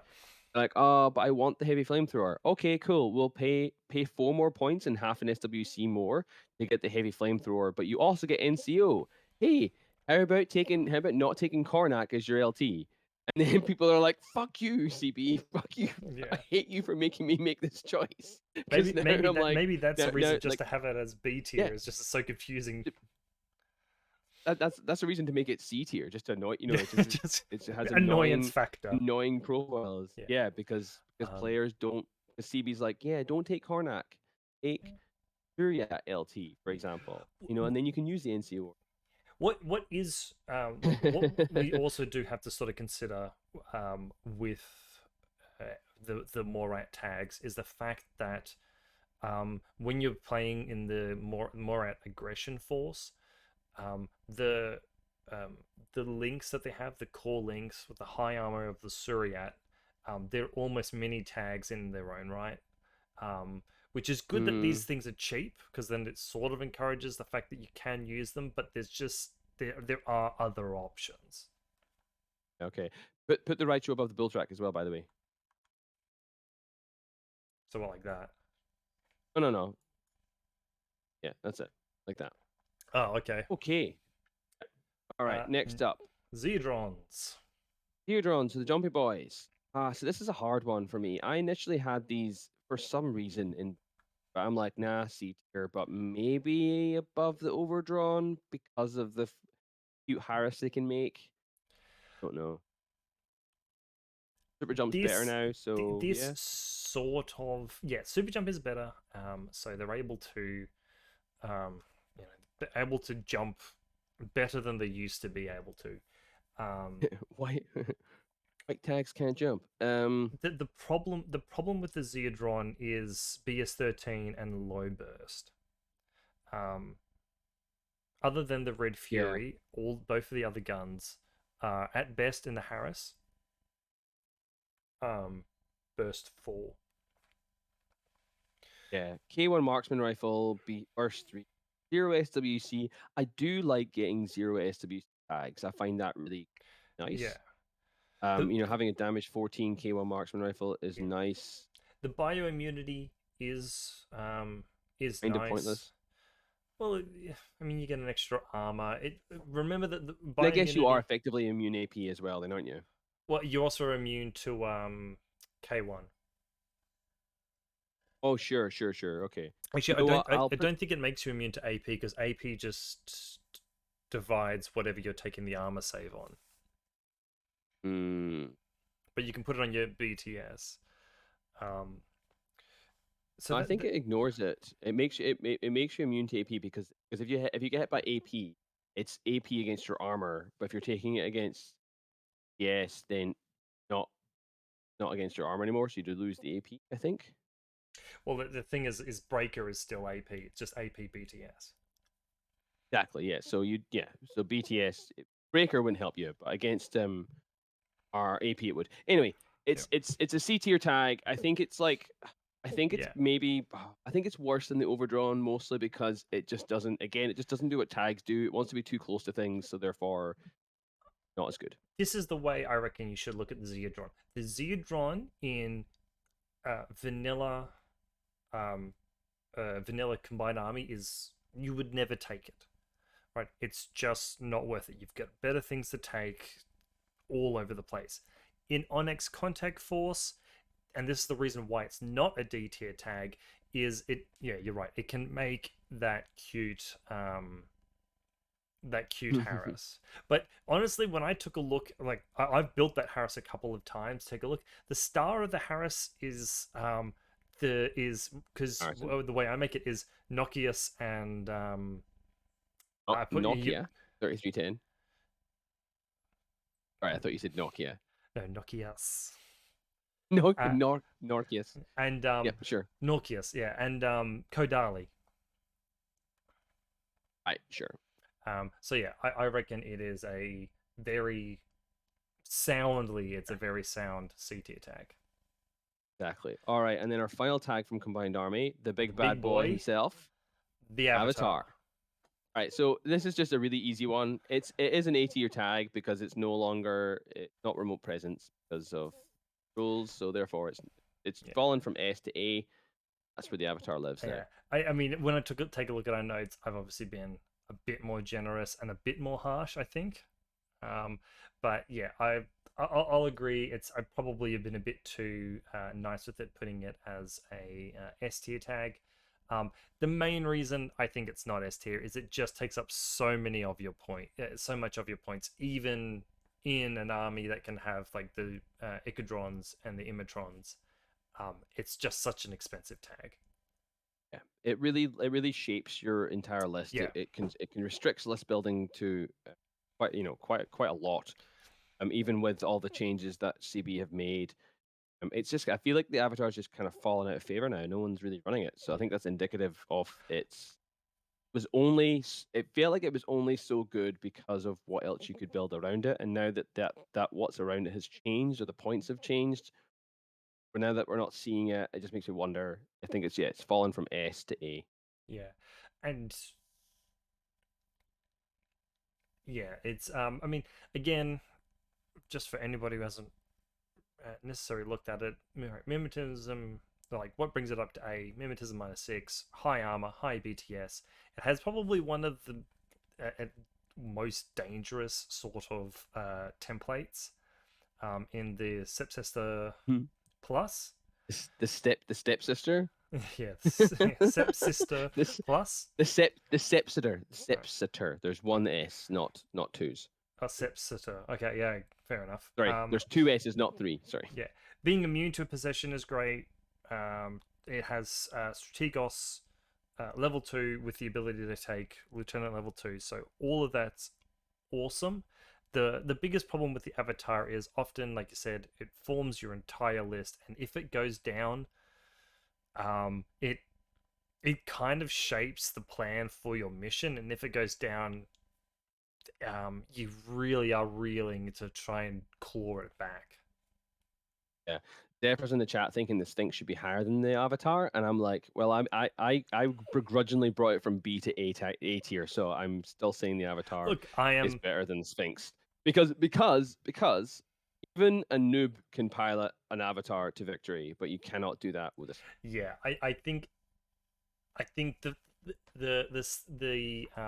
Avatar, like, it is worth being ranked higher than the Sphinx, mainly because like it acts like a tag, and you don't have to sort of be as risky with it.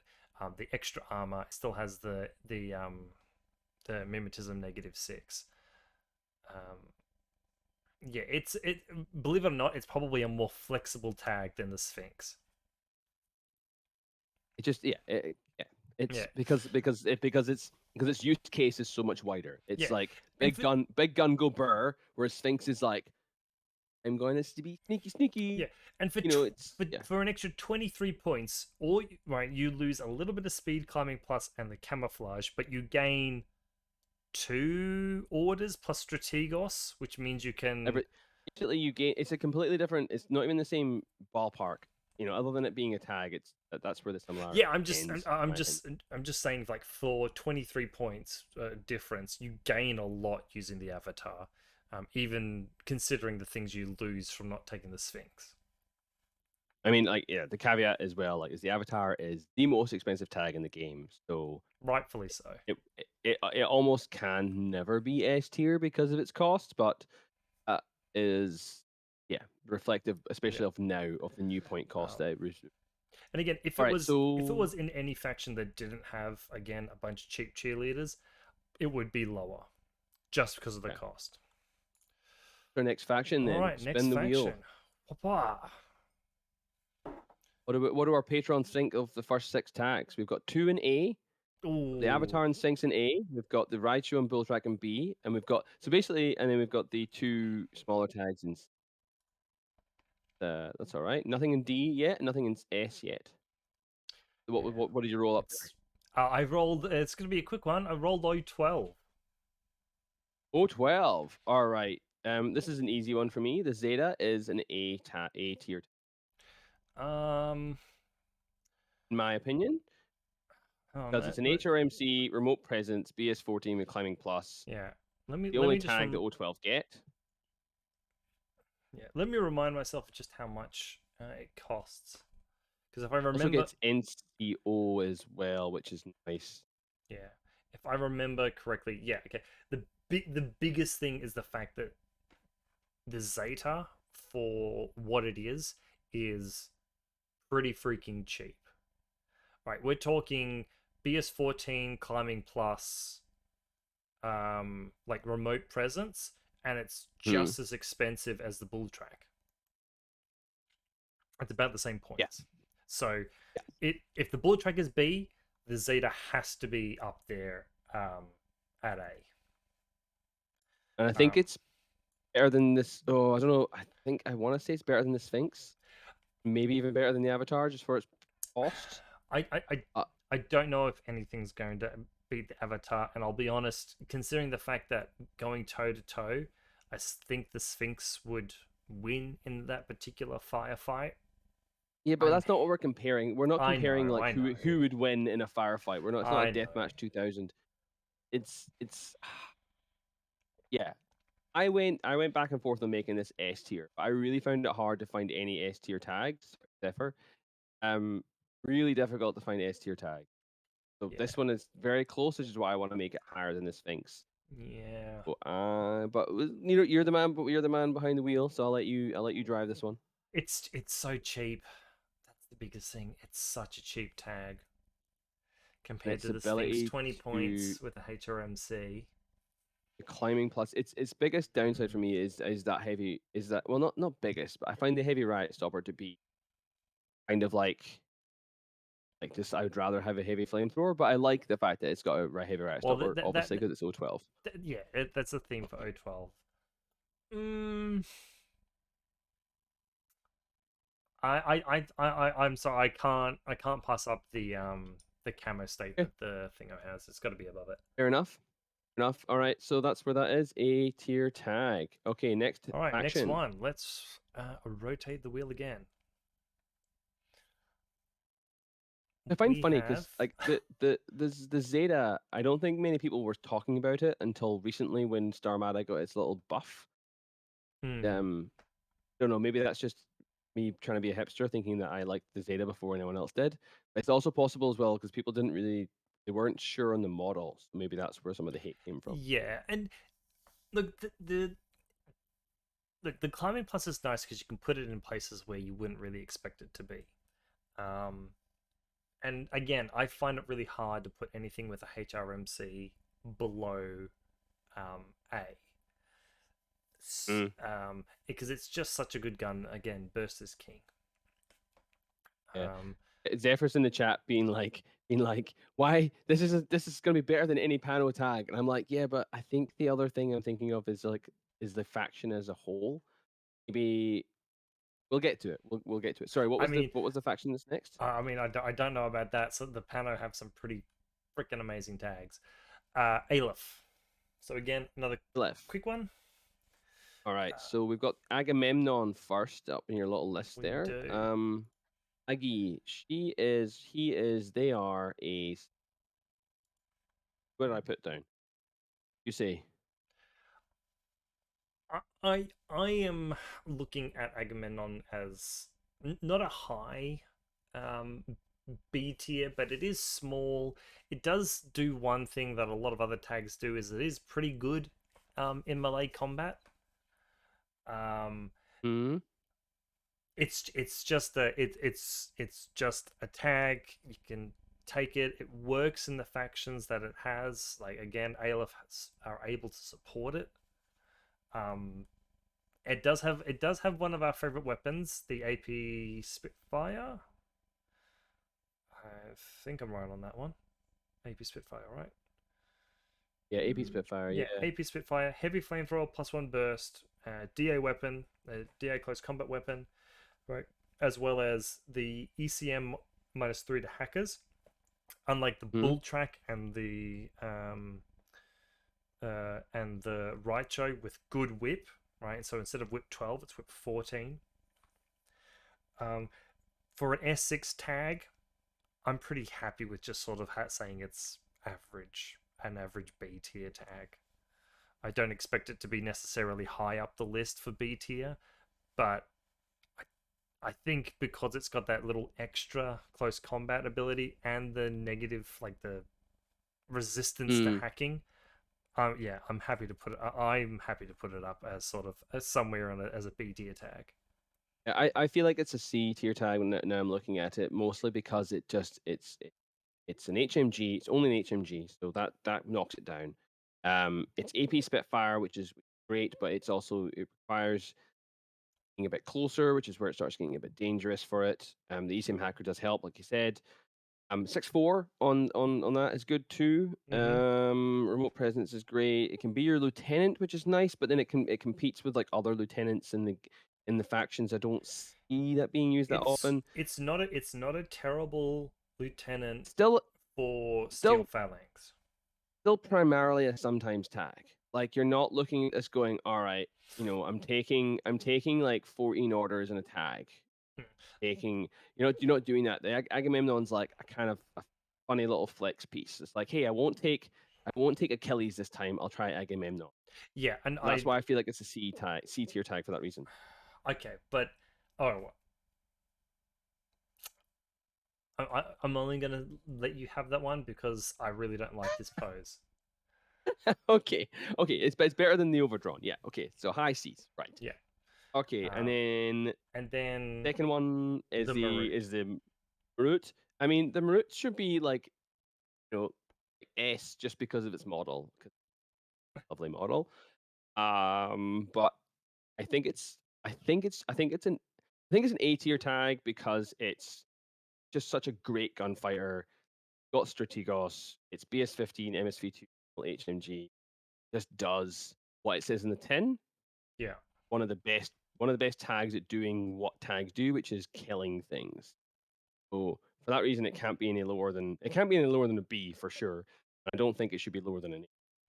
Yeah, and as well, it has, as far as up close, it has the heavy flamethrower and the nanopulsar, which does seem like it's like weird that they have two templates, but it is good. So, like, if you're playing Ariadna, you go for the nanopulsar. If you're playing Carcass Okay. Alarm, you go for the heavy flamethrower, right? Because then you It, know, it's a feature of Aleph, though, right? That's what it is. It's yeah, just everything everything has a everything nanopulsar. has a pulsar.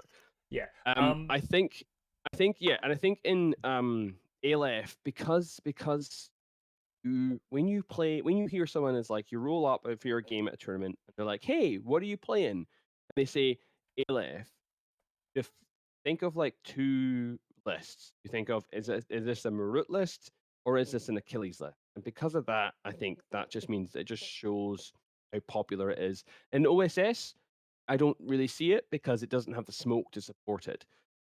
But I don't think that's necessarily a detriment because OSS stands up perfectly well on its own Yeah, without the Marut. OSS has always been about the Dakini link.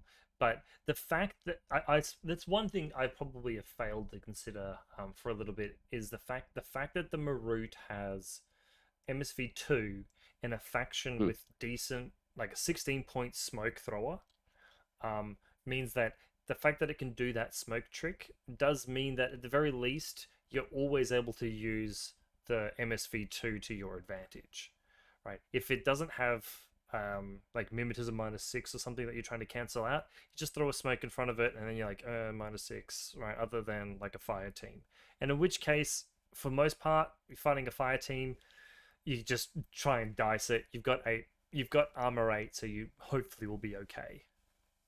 One of the greatest things about SV2 on a tag like that is what I love to do, and I still love doing it, is like I Mm. love when I put my flashball spots on the table, I will put them as far back as possible if I think I'm facing like a big HMG deck swinging piece. because it forces them to fight me at -6. You know, -3 for range, -3 for cover. So I'm at -3 for range and cover as well. I'm on 7s, but you're on like 8s, so I don't care. I'm just hoping you miss. Mm. If you roll up with the Marut, suddenly it's only -3 and the flashball spot is dead. So just one of those really great pieces. Yeah. I mean, those annoying mimetism pieces that normal tag would take one more order to. It just does it in one and moves on. Yeah. So that's why I like it. And as well, we can't ignore the fact that it can be your lieutenant in a faction that has good access to, or some access to, chain of command, and it has Strategos level 2, which, as far as like building your list goes, when you've got Strategos level 2, it means that you can sort of have your second pool as reserve for anything that dies, so you get that free transfer through groups to keep powering the Marut. Yeah, Do we think, given the fact that it's 90 something points, 99 for the lieutenant, 99 which for is the really good. lieutenant, is it above or below? Like, where would we put it as far as the Sphinx and the Zeta? No, I mean, I almost still put it above the Avatar, but that's just me being Well, not liking the Avatar. I I don't know. love Aleph. Patrons, what do you think? I love Aleph, so I'll take that. Yeah, that's awesome. Is someone going to be like hard no on that? I probably, I I think guess, but absolutely, but I don't care. fuck you. Um, It's our show. yeah, this is not a Um, democracy. This is a dictatorship. All right, let's spin cool. the wheel. Let's see which one's our next faction. It's locked in, guys. Sorry. Okay, another really fucking quick one. Guess, have a guess. It's really quick. Uh, Hack Islam. Nah, even quicker than that. Ariadna. Nah, Toha. Okay, yeah, the Gorgos. D. Done. Gorgos D. Done. Now, look, Yeah. the Gorgos is probably one of the, like, as far as models goes, it's a really pretty tag. And it is nice that it Oh, yeah. comes with the. I like it, okay? Are you referencing Tigbitty? No, Tigbitty I'm Gorgos? not referencing Big Titty Gorgos. And it is interesting that it comes with the peripheral, which has, I think, Hmm? either a shotgun or a pulsar, if I'm remembering that correctly. The problem we have with the Gorgos There are many. is the yeah, there are many, is that um, it's not hugely expensive. It does have an AP Spitfire, which is nice. It does have pulsar and all that sort of thing. But when you put together a Toha list, like, if you just read it on paper, it's a good tag. But when you take into consideration the faction that it's in, which is Toha, that investment of like 70 something points takes away from the real strength of Toha, which is those many Harrises. And I feel like, and I feel every Toha player that's sort of put lists together feels this, is when you put in the Gorgos, it just makes your list worse. Doesn't yeah, it doesn't really. I mean, sure, it's BS14 +1 damage AP Spitfire. Fine, cool. I guess you got Nemesis Atar for that, and you've got other gunfighters who aren't as good. But when you've got symbiomates, just kind of make you invincible for one order. You're Yeah, like, I don't. Do I need to be armor 7 with 3 wounds when yeah, I'm effectively armor 12 with 3 wounds or 2 wounds for like it right. It's less? substantially less points. Yeah, it's one of the it's one of the probably the more interesting tags as far as doing a tier list goes, because like I said, on paper it's fine, right? It's cool. It's got like Yeah, it's got like the little peripheral that walks around with it. You can like fork AROs and all that sort of thing. peripheral. I'd actually argue is a negative for the tag. Is that just because it sets people off when you're walking around? No, it's because then you can never be part of a coordinated order, which may not be a problem because Toha obviously runs in Harris's, so you may not have thing to be in a coordinated order, but because it just can't I ever mean, be you can take one without it, but I see what you're saying. Yeah. can. Yeah, so I just maybe that is a bit of a bit of a bummer, but maybe it doesn't matter in Toha. That's how I look at those kinds Yeah, of units no, sometimes. that's fine. I mean, like if you're trying to achieve what this does, you may as well take the the boarding unit, the Oh, the Raziel, Raziel, right? yeah, Because then yeah. you can fork your AROs and lay down templates and all that sort of thing.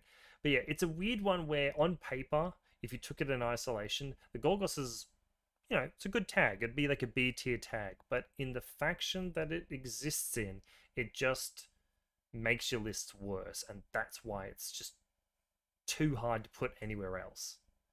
It's Two a thumbs down. Yeah. Yes. Um, Yeah. if we get Let, enough if let's. we get enough negative feedback on this one, I will try and make it work. I Don't got think we one will. sitting somewhere. I think we will. It's Toha, right? They are the whipping boy. All right. So next faction. Spin that wheel, friend. Let's do it. Come on, something that's a bit longer. All right. Okay. We got our longest segment. Oh Oh, no, we don't. It's Eugene. I just missed Pano. all right. All right, we're doing So Eugene. off that one then is the Guija.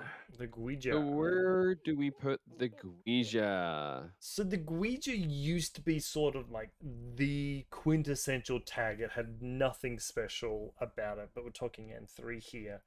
Now Hmm? it's difficult because you pay so much for it for things that you will use so infrequently.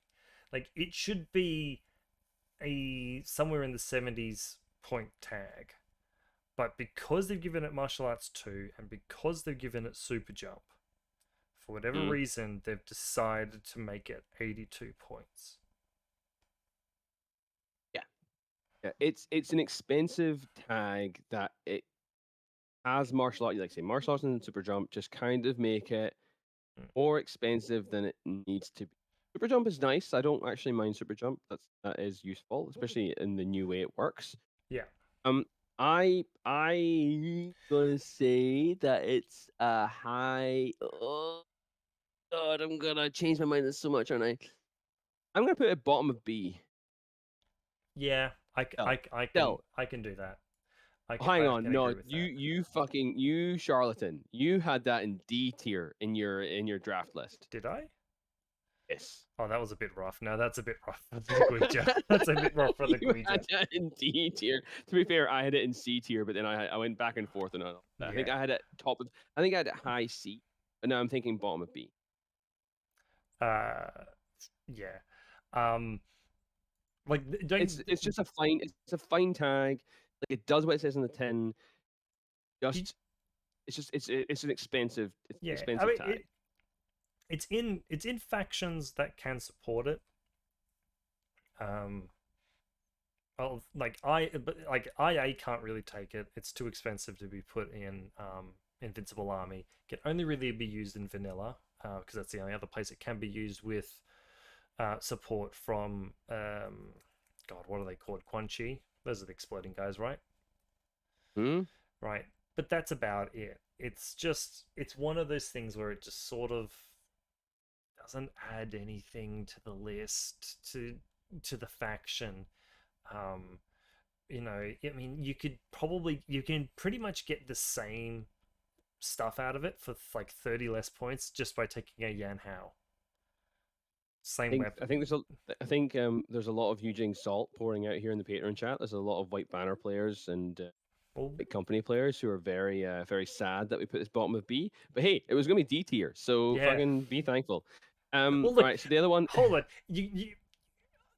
The people complaining cannot possibly think that it would be like an A tier tag. Okay, it's in B tier, right? That's a I know, lot and of that's just grace. being generous. I think if Rob Cantrell saw this, he'd be like, "What the fuck are you guys doing?" Um. Anyway, the other one though that I'm gonna put in that I think is C tier is uh because it's just not a tag. It doesn't do tag things. Um, I don't know, I do man. like it though. But I do like it though. Oh, I like what it does. Oh, It's a tiny tag, right, with the DA close combat weapon and CC 23. yeah. Um, Burst 5 Burst AP 5 Spitfire. AP Spitfire. I mean, I think at least it's higher than the Guija in B tier. Oh no, because B is like main battle tag, and it's just not But okay, but better again. than it's better Think than of Agamemnon. the faction again. Think of the factions that it's in. It's in uh, White Banner, which can get like has monks, right? Has monks that can be converted to regular. They can support it, and again, that burst 5 at was it BS14?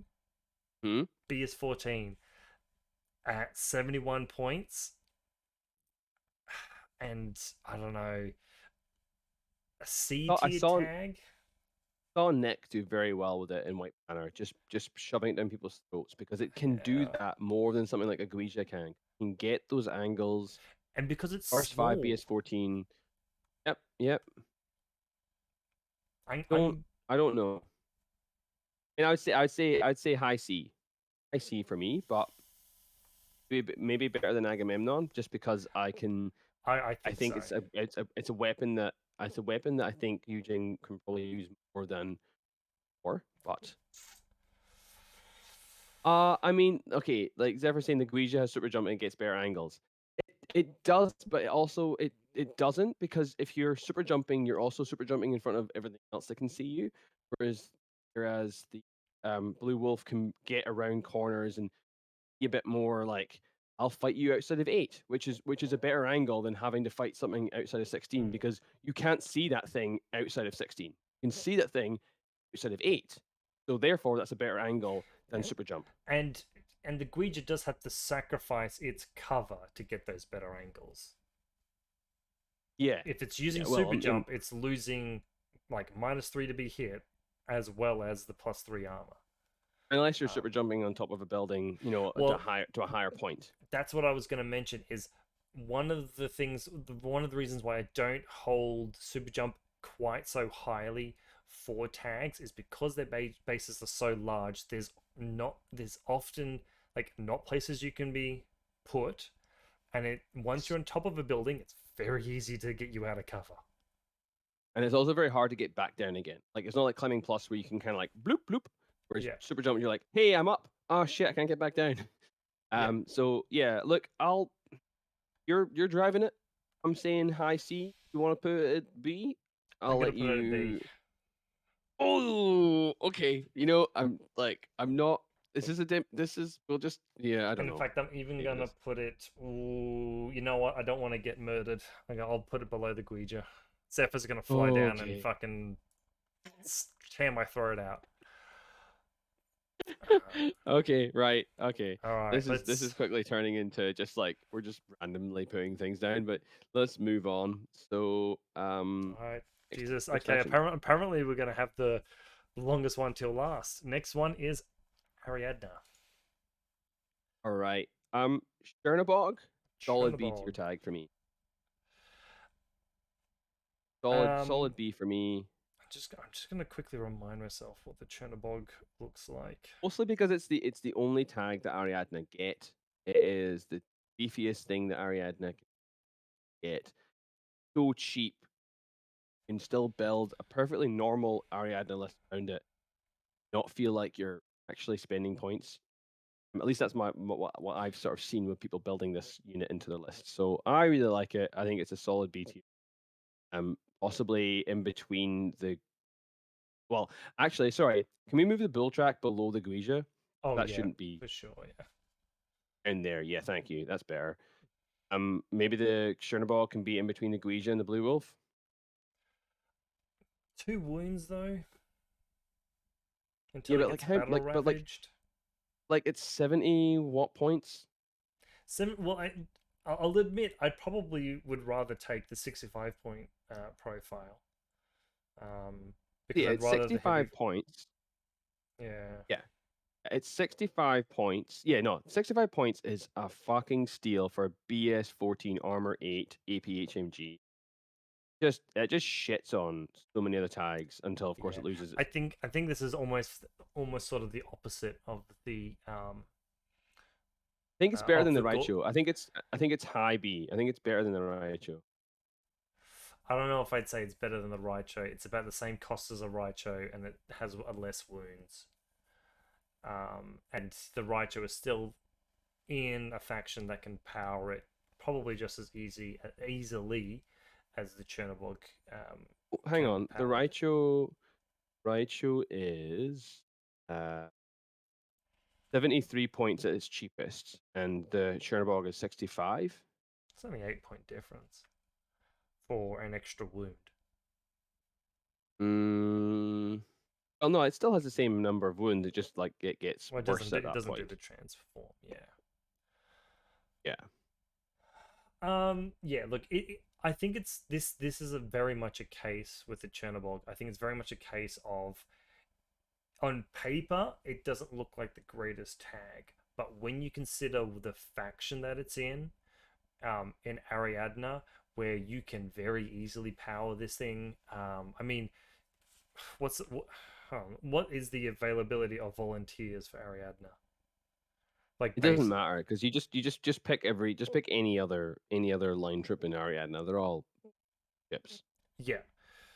And the fact that, I mean, hell, yeah, the fact that you can power it so easily and still have like something else that's really like you can still easily fit a bear into your list, right? And Two if you bears if can't, you really if want to. yeah, and if you can't power the Chernobog, like it's got a bad thing looking at it, just put it the all the orders you've got into the next piece. It'd be a weird Ariadna list, but I think it still works.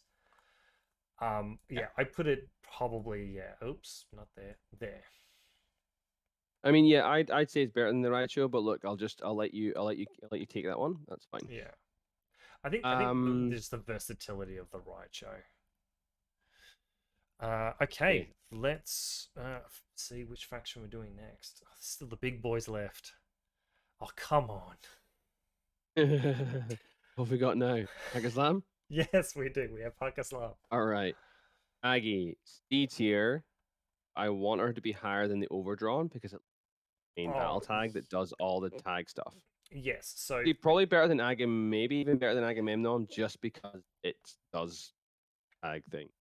so Faction that doesn't otherwise do tag things. so yeah, looking at the Mother Reaper Guard, um, I like pretty much like the weapon loadout that it has, in the fact that it's got, oops, that's the warbands. Let me just quickly again, so I can, so yeah, talk about it. So I like the loadouts that it has. Especially enjoy the fact that it's got pistols instead of the templates, so you can actually oppose somebody shooting at you. Yeah, often Um, you don't want to though. Often you just want to put a template down and hope they die True, before yeah. they kill you. I mean, it depends what's coming at you. If it's a shooter, yeah, put the template down. But if it's like, I don't know, something with high fizz, Yeah. you'd rather shoot it. it has a great loadout. It just pays so much for um 360 visor and I don't know, baggage or some shit. I don't know why. And also S8 is more of a curse than a blessing. Yes, that is the reason why I would say C tier tag is. You're right. It does all the battle, like all the stuff as a tag. The 360 blessing, 360 visor is a huge blessing. But that S8, because it makes it both wider and taller, um, means that it can be a real nightmare to properly move this thing around. No, it's that and yeah, she can just be she's also you gotta be extra careful when you're sticking her out on ARO duty Mm. or you know you're intending for her to guts back. Just make sure you like double check exactly if she can guts back because the base means that even if you think she's gone 2 inches back into cover, she's probably not. She's probably still sticking her butt out, so like a Yeah. little bit further in the corner. I mean, Which is hard. the one good thing about her is if you're going to do like that suppressive and you want to jump back or whatever, um, you can just like sort of literally have the smallest amount of her base sticking out. It doesn't matter where on the base is sticking out because she does have that 360 visor. But yeah, I think the S8 is really what brings her down. We should Yeah. point out though. Well, I love her. I love her. Yeah, we should I point love her. out though one of the. I thought the pilot was. Oh yeah, the pilot is a paramedic. So one of the very few pilots that is like not just a typical specialist. She's a paramedic. Paramedic and Deanna's decharges. Yeah, and Cool. the baggage is super useful. So there's a lot going for the Maggie. It's and like I think Hucker's Llama again can power the Maggie with the orders it has. That S8 is just such a killer. Got cheap orders, but the cheap orders are irregular. Yes, It that used to too. be the only BS14 gun in action, but now there are other BS guns. So I think there's less need for her. Yeah. A lot of like everything in Hack Islam used to be like BS12, and then there was her who is BS14. Now a lot of other things are BS12, 13, and 14, and she's also BS14. So I think she's also lost it a little bit there. But she does carry like the biggest gun the faction can carry, which obviously makes her at least usable. Yeah. All right. The Shakush. Shakush is worse than the Magriba. In fact, the Shakush is borderline D tier tag. Yes. The Shakush is like if you made it armor 8 and S7 is like the most boring tag that they have ever brought out. Like it's like you start reading its profile and by the time you get to tactical awareness you fall asleep. No, it's I want to say it's better than the two overdrawn thingies, but that's just my hack Islam coming I through because mean, it's a gorgeous mini. It like, and even now, and the other, the final nail in the coffin for me for the is the inclusion of the Sunduk book.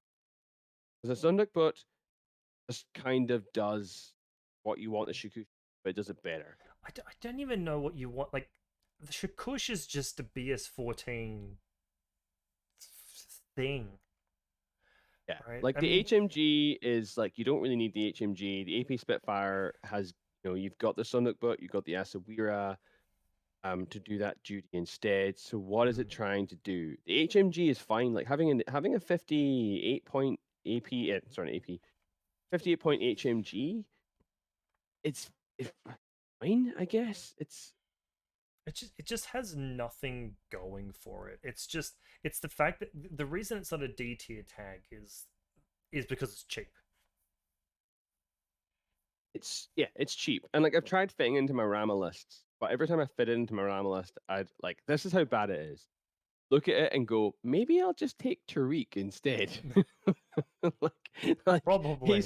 he's 1 point less, and I could be like, yeah, he might actually do more work than Yeah, Kush will. at that case, it's just like at least Tariq can shoot just as well, but Tariq can punch things. Tariq, I think he has a specialist profile, doesn't he? No, he doesn't. No, unfortunately, he doesn't. I think we said this in Oh, the last episode. I wish he like. It would be good if he did. yeah. Um, So it it's just, unfortunate. yeah. Fortunate, but I don't want to make it D tier because I don't know. I still love it. There are worse tags.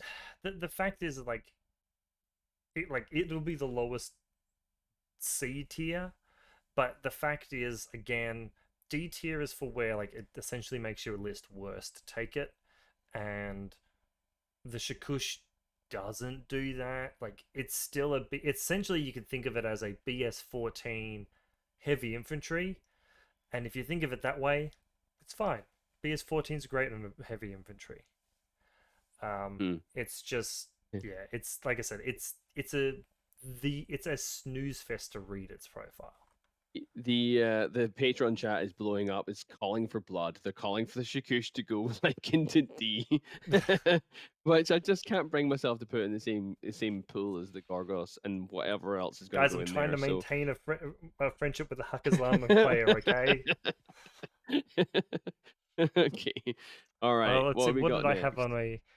I had a C on my list as well. All right, so we've got the two big boys, and NA2 left. All All right. right. Well, we certainly are saving the best for last. Next one up is NA2. So these are Okay, all so the here's some non-aligned variety. tags. So in this particular one, we're going to include the Anaconda, the Trick Hammer, Scarface and Cordelia, and the Oyaroi. So let's start with probably the most obvious one. Let's start with the Anaconda. Also, the most obvious candidate for D tag. Yeah. It's worse than the Gorgos. Put it in there. Chuck it in the bin. Yeah. So Yeah. again, this is a case where pretty much I've only ever seen the Anaconda used once, and it's just I don't know. I mean, in any list where you see it, you're just better off taking some sort of core that you've got in that mercenary group. Yeah. Yeah. It can run in a Harris in Starco, but why would you? Is beyond me. I tried running it in Starco because it was for a long time and still kind of is the only good gun that we've got. Mm, But then we have Nauf, and yeah. that kind of makes up for it. So yeah, there's And not much to say about this guy, yeah. like except for like why CB won't just make it like a little bit better. Well, if you take a look at its profile, the things that we've been poo-pooing other tags on it, it's like a combination of everything that we've said bad about other tags. It's bad of It's attacks. BS13, Yeah. right? It's an armor 7 S7 tag, so it's hard to hide and it's relatively low armor for its size. But the biggest Mm. downfall of this damn thing is the fact that it is structured 2. So you're paying Yeah. 55 or 56 points for a BS13 heavy infantry. That's HMG. hard to hide. It's not even an AP HMG Yeah. or a multi HMG. An HMG. It's just It's it's too hard to put anywhere else. shockingly bad. Yeah. Shockingly bad. Now, Oh, it's better than the Gorgos. It's still better than the Gorgos. no, I'm not doing that. No, it's not better than the Yeah. Gorgos. Okay. Now this one will be an interesting one because it's kind of hard to nail down sort of like a faction it belongs to, but the Trip Hammer. A. Fuck off. So just for anyone who hasn't really looked at the Trip Hammer, these came out with Tag Raid. They have one profile. I'm just going to mention the main guns on it. One with a heavy shotgun, one with an AP Spitfire, another one with an AP Spitfire, but a flamethrower instead of a burst +1 chain colt, and a heavy shotgun MK12, which is the highest points at 63, and the lowest points is 52. I don't know, man. I mean, again, it's BS13. It's structured 2 with transform, like the Chernobyl. I mean, What did I say it was? What did I put? I might put it in C. I think I did. I think I put it too. in C because, like, I actually really want it to be B. Really want it to be B because it's quite ubiquitous. It's in many factions, so they can all like kind of play with it a bit. They can like, oh, maybe I'll include this. I've got 50 something points left. Oh, I'll just chuck it in, because the AP Spitfire, Sunburst Chain Colt is 57 points, and it can substitute in as a relatively cheap gunfighter that can take a hit or two. Yeah. And the booty can be fun. The booty, as people have been saying, is pretty funny. Yeah, it's just so situational. It's so like it is middling. So it's somewhere in the sea, Yeah. probably above the Shikush, Yeah. mostly because of booty. But But I mean, I did play a guy who got mimetism -6 on it. Unfortunately, my turret crit him 3 times and put 2 wounds on him.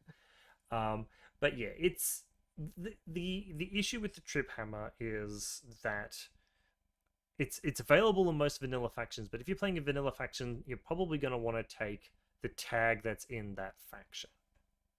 Why not both? In that old GIF. Yeah, I mean, you could take both. I get the feeling that if you took both, you're probably hampering yourself. I'll tell you what. Like, I'll tell you a quick story on this tag, Mm-hmm. just because of something I really enjoyed about it. You know how earlier on I said I quite like SWC tags. In Starco, I ran a couple of times the cheap one, the heavy shotgun Flaming Spear +1 burst, Panzerverse +1 burst. What I really enjoyed about that is because it's 0 SWC and 52 points. It's not that much more expensive than a heavy infantry. It can still go on aero duty with Flaming Spear, Panzerfaust, and it's still 6-4 move, so it can get quite close with its heavy shotgun and threaten. And if you get booty, I don't know, you get lucky and get like 8-4 move or some shit, it's fucking hilarious, and it doesn't cost you any SWC. So like that alone just makes me kind of like, it just makes me go, that could be fun. So So for that reason are we alone, C tiering? Is tiering it just for the memes? no, it's definitely C tier. It's Yeah. just whether or not it's better where it sits in C tier. I think it Uh sits above the Shikush so because it's more fun to use. it's about the same points as the Shikush, isn't it? I'm probably gonna say it's worse only because it's BTS 3. It's so vulnerable to hacking. It's not funny. Yeah, but who gives? Like, The, don't the, kill the other solution hackers. to like half of like a tag problem is hack it. I mean, I'm realizing now that I'd actually would put the Trip Hammer still above like both combined army tags in C tier. But maybe that's just me hating on combined. I think it's better than the Shikush, but like you can put it where you want. You know what? Considering people wanted it to be in D tier, sure. Yes. I'm hating on my own I faction's tag. I should All point right. out for anyone who's watching, the picture I have is the Ariadne trip hammer. There are a whole bunch of other trip hammers that you could have gotten tag raid. Just wanted to point it out, I guess. Okay, Sure. so now we got all we've got left is a coin toss between the two big boys, Pano and Nomads. No. You've missed out. You've Oh, got I two have actually. I have tags missed left in two. NA2. My bad. Okay, so this is unique, and this is the two close combat tags that we're going to take a look at right now. So let's Okay, so start we've got with first. Scarface. I think he's C tier mostly because you have to take engineer with her and kind of like just fine. He's cool, but he's just fine. I think he's better than. I think he's better than. He's not as good as the Magariba, but better than every other tag in C because I think I he's actually agree really with fun. I agree with that. Like if you take a look at Scarface's like tag profile, It's insane. it's actually really good. He's actually a really good tag, and even because Cordelia, sure you have to take an engineer, but she's fine. She's a mimetism engineer. You got a tag. You're probably going to want to take her anyway, like an engineer anyway. Like, yeah, she's 17 points when you can get Monstrucker and Drews for 12. So it's like kind of makes you go, ugh, annoying, but sure. True, but she's not a horrible. She's not a No, horrible she's decent enough. engineer. Like, yeah, the Scarface's loadout is really interesting. Like, because you've got some flex, you've got the AP HMG, so you're getting AP, which is really important. You've also got the AP Spitfire, this +1 burst. So you can kind of go ham on this thing as well. Ignore the Mark 12 heavy rocket launcher. No, I don't think I can. I don't think I can see myself taking that profile ever. It. The only defense is it is a damage 16. Oh, sorry, no, it's damage Yeah, 16, burst 4, Mark 12. But AP's gonna be better almost all the time. yeah, exactly. Yeah. Um, Um, I really like his profile. For me, the only reason I put him in C tier is just because he's in Drews. yeah, is he in He's in a the couple other of other one? mercenary factions. See though. I think he's in. Oh yeah, he's in a carry. That's why he's in a carry. Yeah, I think that's the only Uh, other one he's in. He's not in Yeah. Starco. No, He's he's not in not. Spiral Call. He's He's just not in Foreign Company. Yeah, so he's just in Akari. And I don't know.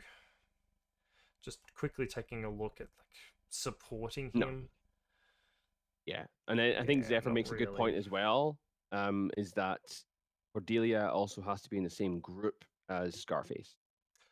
So that also is a True. limitation on how you build the list. Like, Yeah. commonly, the engineer might be in group two, just kind of like sitting back, and then you have to put it in there, which can kind of be annoying. So True, C but C, C tier tag, but it. below Maggie, but above the overdrawn, or maybe Yeah. in between the overdrawn and the zeodrawn. What do you think?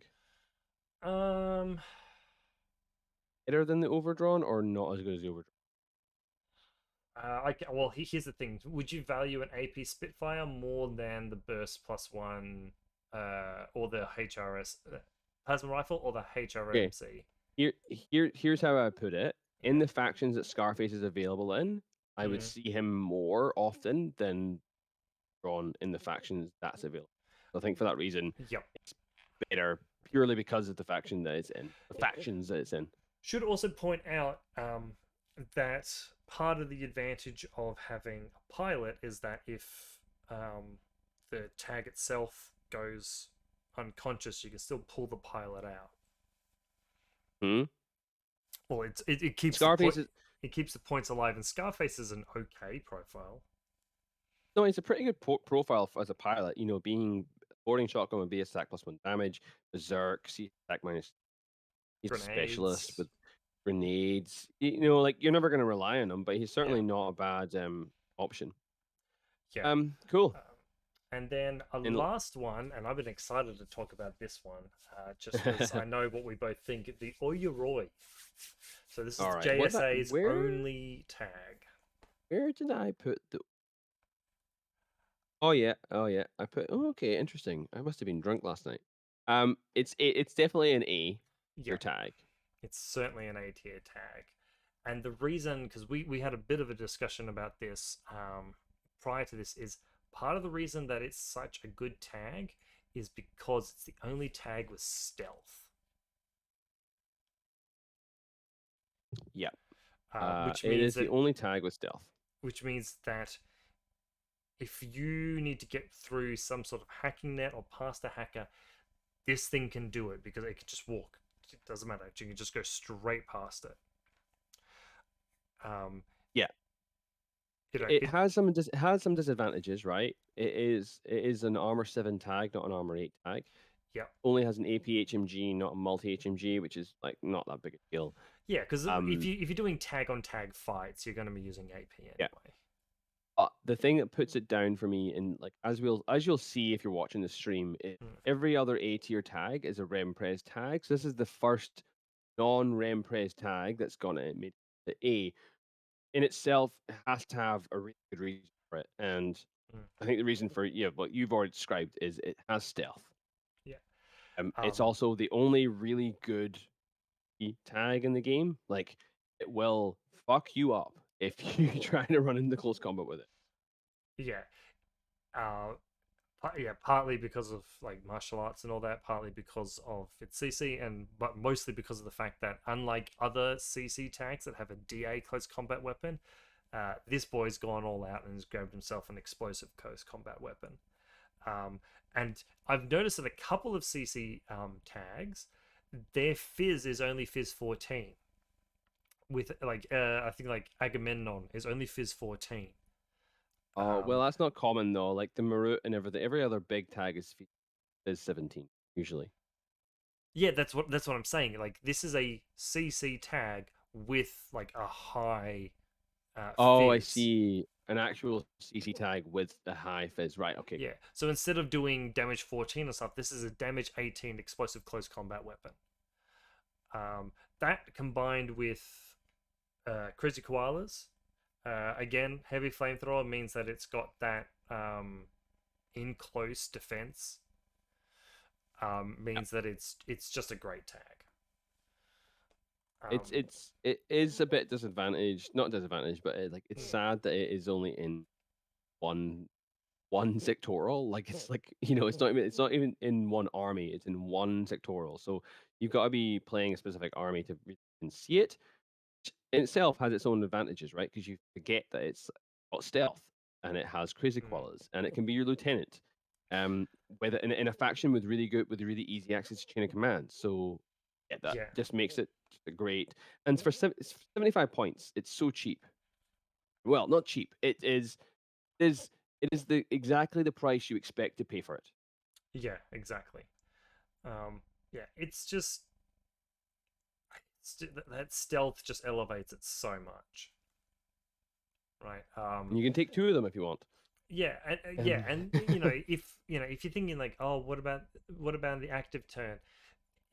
It's still a tag, so you still have to go in, do something, bring it back every single time. Yeah. But the good thing about like it being hacked is if you, let's say, fail and you've only got 2 orders and you can't get it back in time, you drop a crazy koala. At the very least, you've got some sort of defense against a hacker with the crazy koala that can go off and hopefully kill that hacker. Yeah. No, it's a great tag. Yeah. So yeah, Above the Zeta though, or under the Zeta? under the Z. It's Yeah. not a rim price tag. Ah, fair enough. Yeah. And that's it for NA2. A2. All right, so we got Okay, fifth. so So now we officially have to do the big boys. red v blue. They're actually red and blue on the wheel. Yeah. Oh well, there you go. Okay, so we're doing the real big boys. We are doing the Pano tags. Okay. But just before we get into the last two factions, so just do a really quick recap of where we're at the moment. So currently we have nothing in S tier, which means that something that's going to go into S tier. Um, A tier, we've got the Marut, Avatar, Sphinx, Data, and Oyuroi. B tier, we've got the Raicho, Trip Hammer, Oyuroi, Ouija, Black Widow, what the fuck is his name? Blue Wolf. Blue Wolf, and the Bull Track. I'm wondering why the fuck the Bull Track's in B tier. Anyway, C tier, we've got Agamemnon, Maggie, Scarface, Overdrawn, Zeodron, Trip Hammer, and Push. And then in D tier we have Gorgos and Anaconda. Oh wait, hang on, we've missed it. We've missed a tag. No, sorry, it's not any two. We're getting there. All right, so Pano. Right, well, let's start with the. Oh, this is Squalos. Wallace. All right. It's a solid A tier tag. Oh no, wait, hang on. Sorry, what did I say in my notes? Hey, What did I say? Yeah, I said A tier. Okay, I'm standing by. I'm sticking by it. A tier tag. um, where did I put it? Look, I put it as probably the highest B tier tag, probably only because of in comparison to the rest of the Pano tags that are about to come up. Yeah, it Um, is. It is maybe the more vanilla yeah, Anno tag, but it does have a grenade launcher that's +2 damage. It can be your NCO. It's a great anchor for any Pano force. Kind of like if you can take it, might as well take it. yeah. Feel I see where you're coming from by saying it's a high B as well, because it's also just like using the rubric that we described earlier on. The main battle tag. So why would it be A? It can sit happily in the top of B, right, Joe? yeah. Does have the close-up defense multi-pistol, which is really nice for it. I like I said, I think it's a solid B tier tag because I think the tags. I mean, I know we were talking about this before. It's not really the point, but I feel like the tags that we've got in A, I think you would see them more often than you would the Squalos. I think a lot of the other Pano tags you would see much more than this particular one, only because it is such like a basic tag. No, Um, I can kind of see your rationale on that, and I'm starting to incline more, which kind of makes me wonder, like, what the fuck's going to go into S tier? Like, are we just so afraid of every other tag that nothing's going to go into S? We've just like knocked everything down one tier, and we're basically not running with an S tier. What it's we, we, starting to we look will like. get there. I think we definitely have some agreement. Yeah, so I think the top B tier tag is a Squalos. Oh, Zephyr's gonna have an aneurysm. And don't get too angry, right? Because, like I said, it's only because of the other ones that are coming up. Okay. Okay, Right. so the next one, This will probably be the first. So this is the Dragos. Yeah. So So I again, put. like I Yeah, yeah, mentioned, no, no, you go, you go, you go. yeah, Yeah.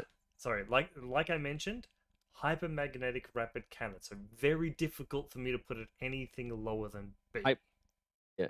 Hyper rapid magnetic Oh, cannon. sorry, Just hyper. so you're Yeah, getting it. Anyway, it doesn't matter. That's just yeah, me. It's not her. It's not Her Majesty's revenue mission, or what it's yeah. called, which is Um, a tax office. close Um. close in defense in the heavy flamethrower, so it's not vulnerable from close up necessarily. It's got the like biggest base burst weapon you can get with BS-15, and I think it's for the most part kind of cheaper than the Squalos. Yeah, it's I cheaper than don't. the Squalos. Yeah.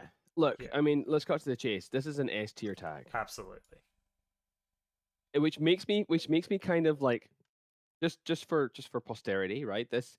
I had the Zeta in A, but very high A, above everything else there.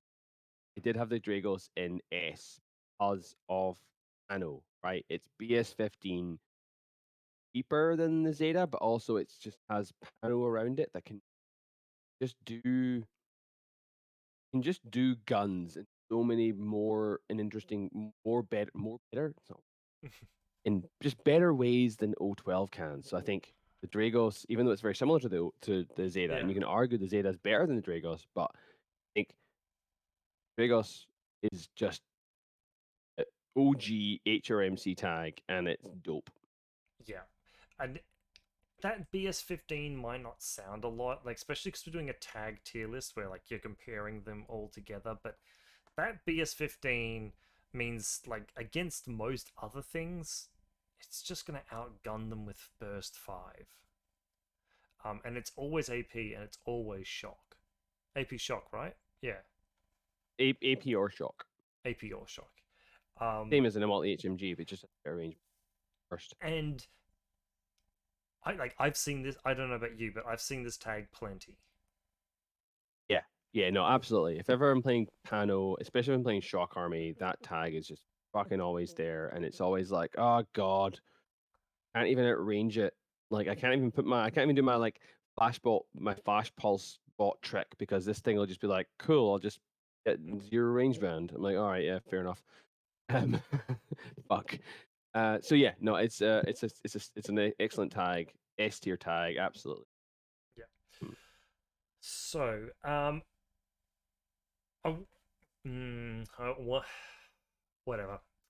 We'll just do it. So the next one, on the next cab off the rank is the Tick Balangs.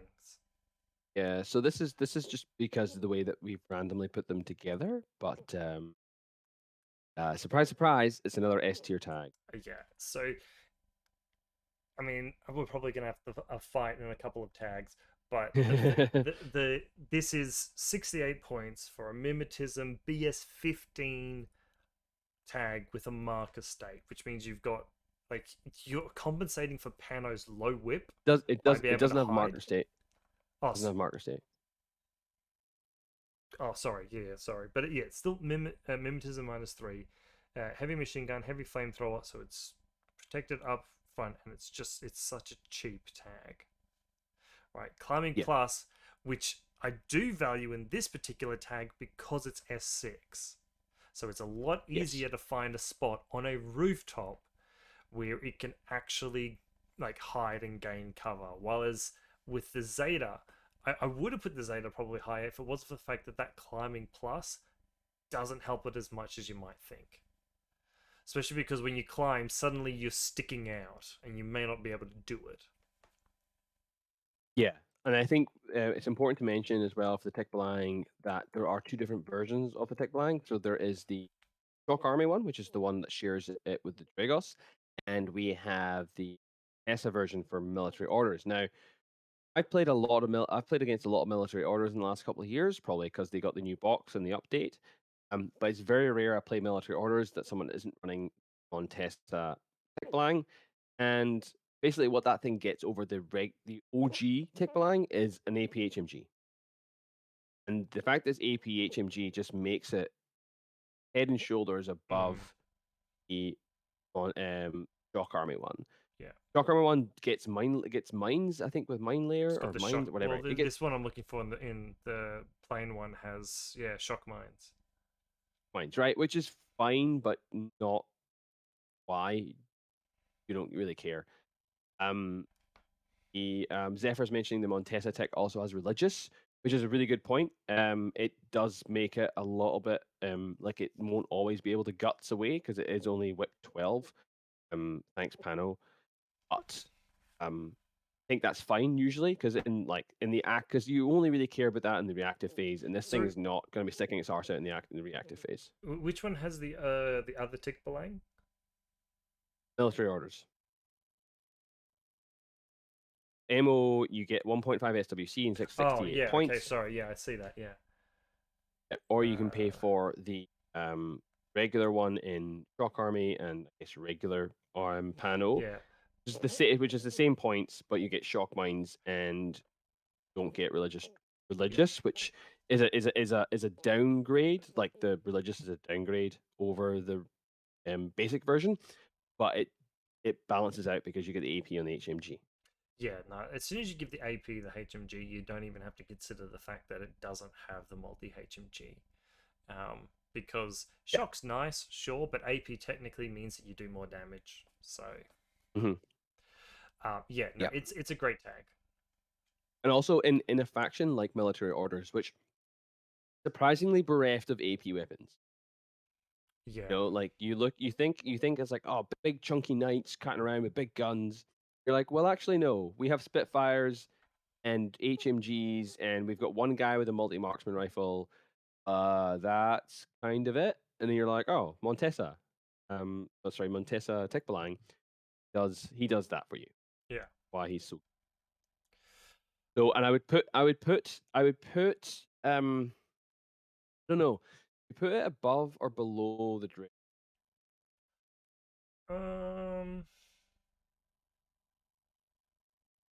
We've got our patron saying it should go above. The Montesa should go above. The other one should go below. So is it joint? Is it equal? No, I feel like it should go above. I think so too. That mimetism on a tag is just so powerful. Cool. I'm happy with that. Yeah. Right. The Seraph, clearly highest A tier, S tier. There we go. All right. Onto the Yodel. Sorry, have you? Okay. Have you turned into? Did you turn into Val just for a second there? Fucking hell. The Seraph is a C tier tag. It fucked Zephyr, not bottom of B. It's C tier. Come on. There's no way that thing is good. What we could call a main battle tag. It doesn't do any of the things any of the other tags in the B tier do. I mean, think of it this way: is as a tag, right? It is S7, so it's taller and wider than Tikbalang. And it has the same weapons. It's like the same main weapon. Right, or you have a Spitfire and the Oxbot. Now, Spitfires are fine when you're on a small tag because you can you can run under buildings and things like that. You're not poking out. But this, right? Yeah, this thing is just it's just a little bit too expensive in both of the factions that it exists. And it's one of those things where, again, we're not considering the tags by themselves, because if we did, then yeah, sure, the Seraph is okay. We're considering them in the factions that they exist in, and the fact is that you would never take the Seraph when you can take almost anything else. That's such a scathing review of the Seraph. No, yeah, you wouldn't take the Seraph when you have the Tikbalang. Right. And what's the other faction that exists in NCA? Wouldn't take it because you've got the Seraph's the OG MO tag. But you said it's in two factions. So what's the other faction? Oh, sorry, I didn't mean vanilla? Faction. Sorry, it's in the vanilla and the MO sectorial. Sorry, my bad. Oh, okay. So yeah. You wouldn't take an MO because wouldn't take it in vanilla because you've got the tech. Or just But you've also got every other tag. So yeah, yeah. exactly. So the one thing I will say about it, it's very pretty. It's fine. Um, Looks like an angel, which annoys me. yeah. So as Um, far as C tier goes, it's not better than Magriba Guard. no, and I don't think it's better than Scarface because it's more Oh, I expensive. think it is. I think it is better than. No, I think it is probably better than Scarface because it's a bit because it just because it's a better gunfire. But Yeah, that's you know what. Yeah, 70. I think you're convincing me there. 71 points for that. What's this armor? It's armor 7. 7. Um, Not. Is it better than Agamemnon? No, I don't think it's better than Agamemnon. no. It's No. I mean, it can be better than Agamemnon, but again, we're not. Agamemnon's not in panel. I feel like the AP Spitfire +1 burst on Scarface Yeah, you're right. It's only got a might regular HMG and yeah. Or might be a little bit BS-15. better. You know what? I didn't even realize that the Seraph had martial arts level 1. It Oh, it was does, just but martial arts level yeah. 1 is kind of a sort of thing. I mean, I get it. It is nice. Like if you're getting into CC with the Seraph, you've gone fucked up. Yeah. So yeah, look, yeah, let's put it there because fuck Pano. So Yeah. let's put it behind Scarface. Right, okay. So what's next on the panel? The Yotum. Right. God, where did I put this? I feel like I put it in A. Yeah. And I also put the Squalos in A originally too. I mean, okay, it's like it's just a main battle tag, but it's armor 10. So is that enough to push it up to A, or does that keep it in B? I was thinking about this.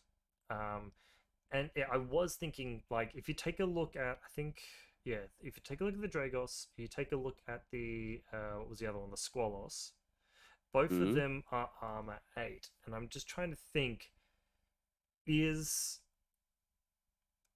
the extra armor Worth 10 points. worth the extra cost, and um and does it elevate it, I suppose in this case, above the Squalos?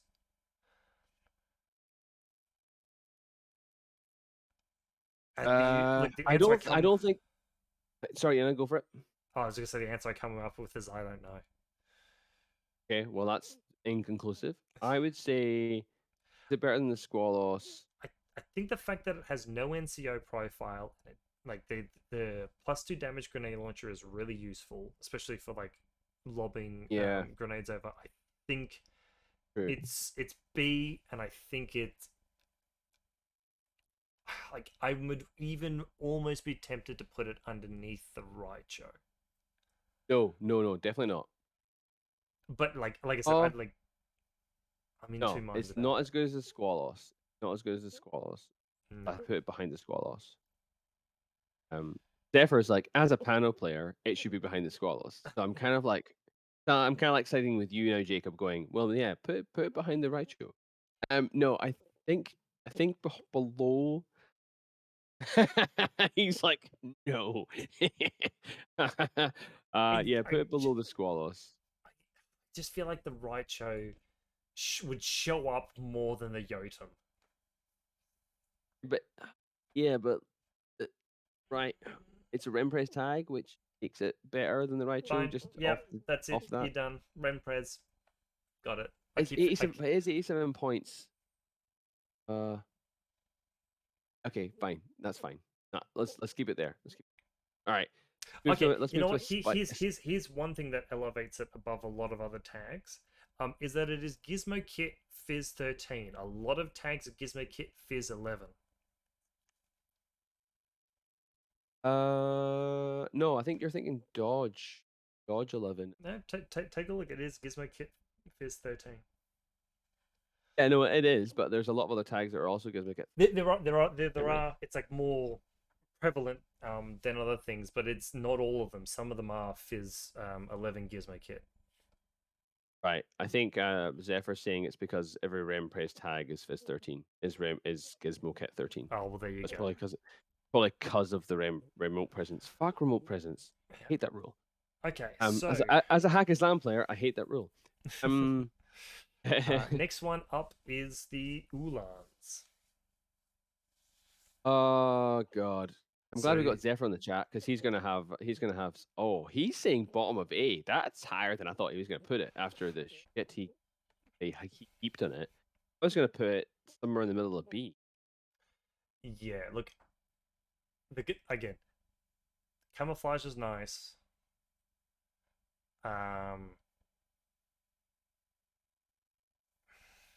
It's just the camouflage state is nice. Um, it's just the price you pay for it, 88 points. So I think it's more expensive than the Jotun. Yes, it is. Yes, it's oops. Armor 6 tag. Yeah, for an armor 6 tag. It is like And I mean again, I played it. it's one of those things of, and we'll come to the reason why you probably would really never see the Ulan with the next tag, is it's a case again of in the faction where it appears, there are NCA though. better options to this particular tag. But the faction it appears is what? Well, yeah, NCA as well. But NCA gets the Squalos, which is cheaper, and can get the grenade launcher, Yep. as well as NCO, as well as obviously vanilla. Yeah.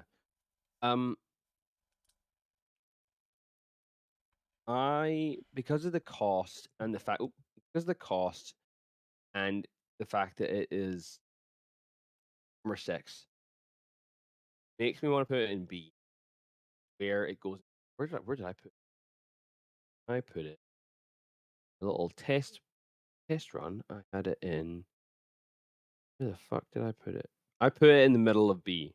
Yeah. I put it below the Raicho. You know what? We were threatening to do that with the Yotum, so I'm happy to put it time.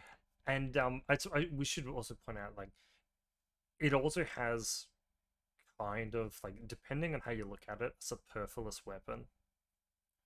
Yeah, the HMG is superfluous. Yeah. Right, Like I said, it depends on how you look at it. It's either the HMG superfluous because you got the APDA from the Feuerback, or the Feuerback's superfluous because you got the extra burst from the HMG. Right, yeah. totally depends on your opinion on it. I have been like Feuerback is probably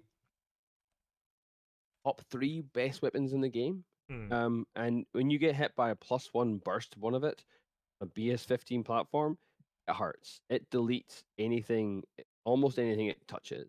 Yeah. Which is very rare for a lot of other tags that we have there. Like outside of what's the what's the other tag we've got in here that can delete stuff in one shot? Maybe the plasma sniper rifle on the overdrawn. No, not even that. Probably. Oh, maybe in that. one shot. That one. Yeah, that one has the ability, but it's not as strong as a Feuerback. It's burst through I mean, AP. bull track with portable autocannon. I mean, as far as deleting one thing in one shot goes. Yeah, sure. Yeah, no, the burst on the bull track, but unfortunately the bull track is BS-13. Help it win or surprise attack or whatever to help it win. Sorry, my microphone's moving around my face. That's Thanks. right. And I should point out one other thing, and this is like this is a good example of one of my biggest gripes is, like, the way you want to get rid of the Ulan is to get up close to it. It has no weapon able to fight things up close. Has no mines, has no pistol, has no flamethrower. So as soon as as soon as it's revealed, right, you're getting melee dudes in your face, right, you're getting a whole bunch of like things up close and personal that you have really no recourse against. It, yeah, it's a very good tag, and I think it's a very beautiful tag, and I think it's a very unique tag, so I like it.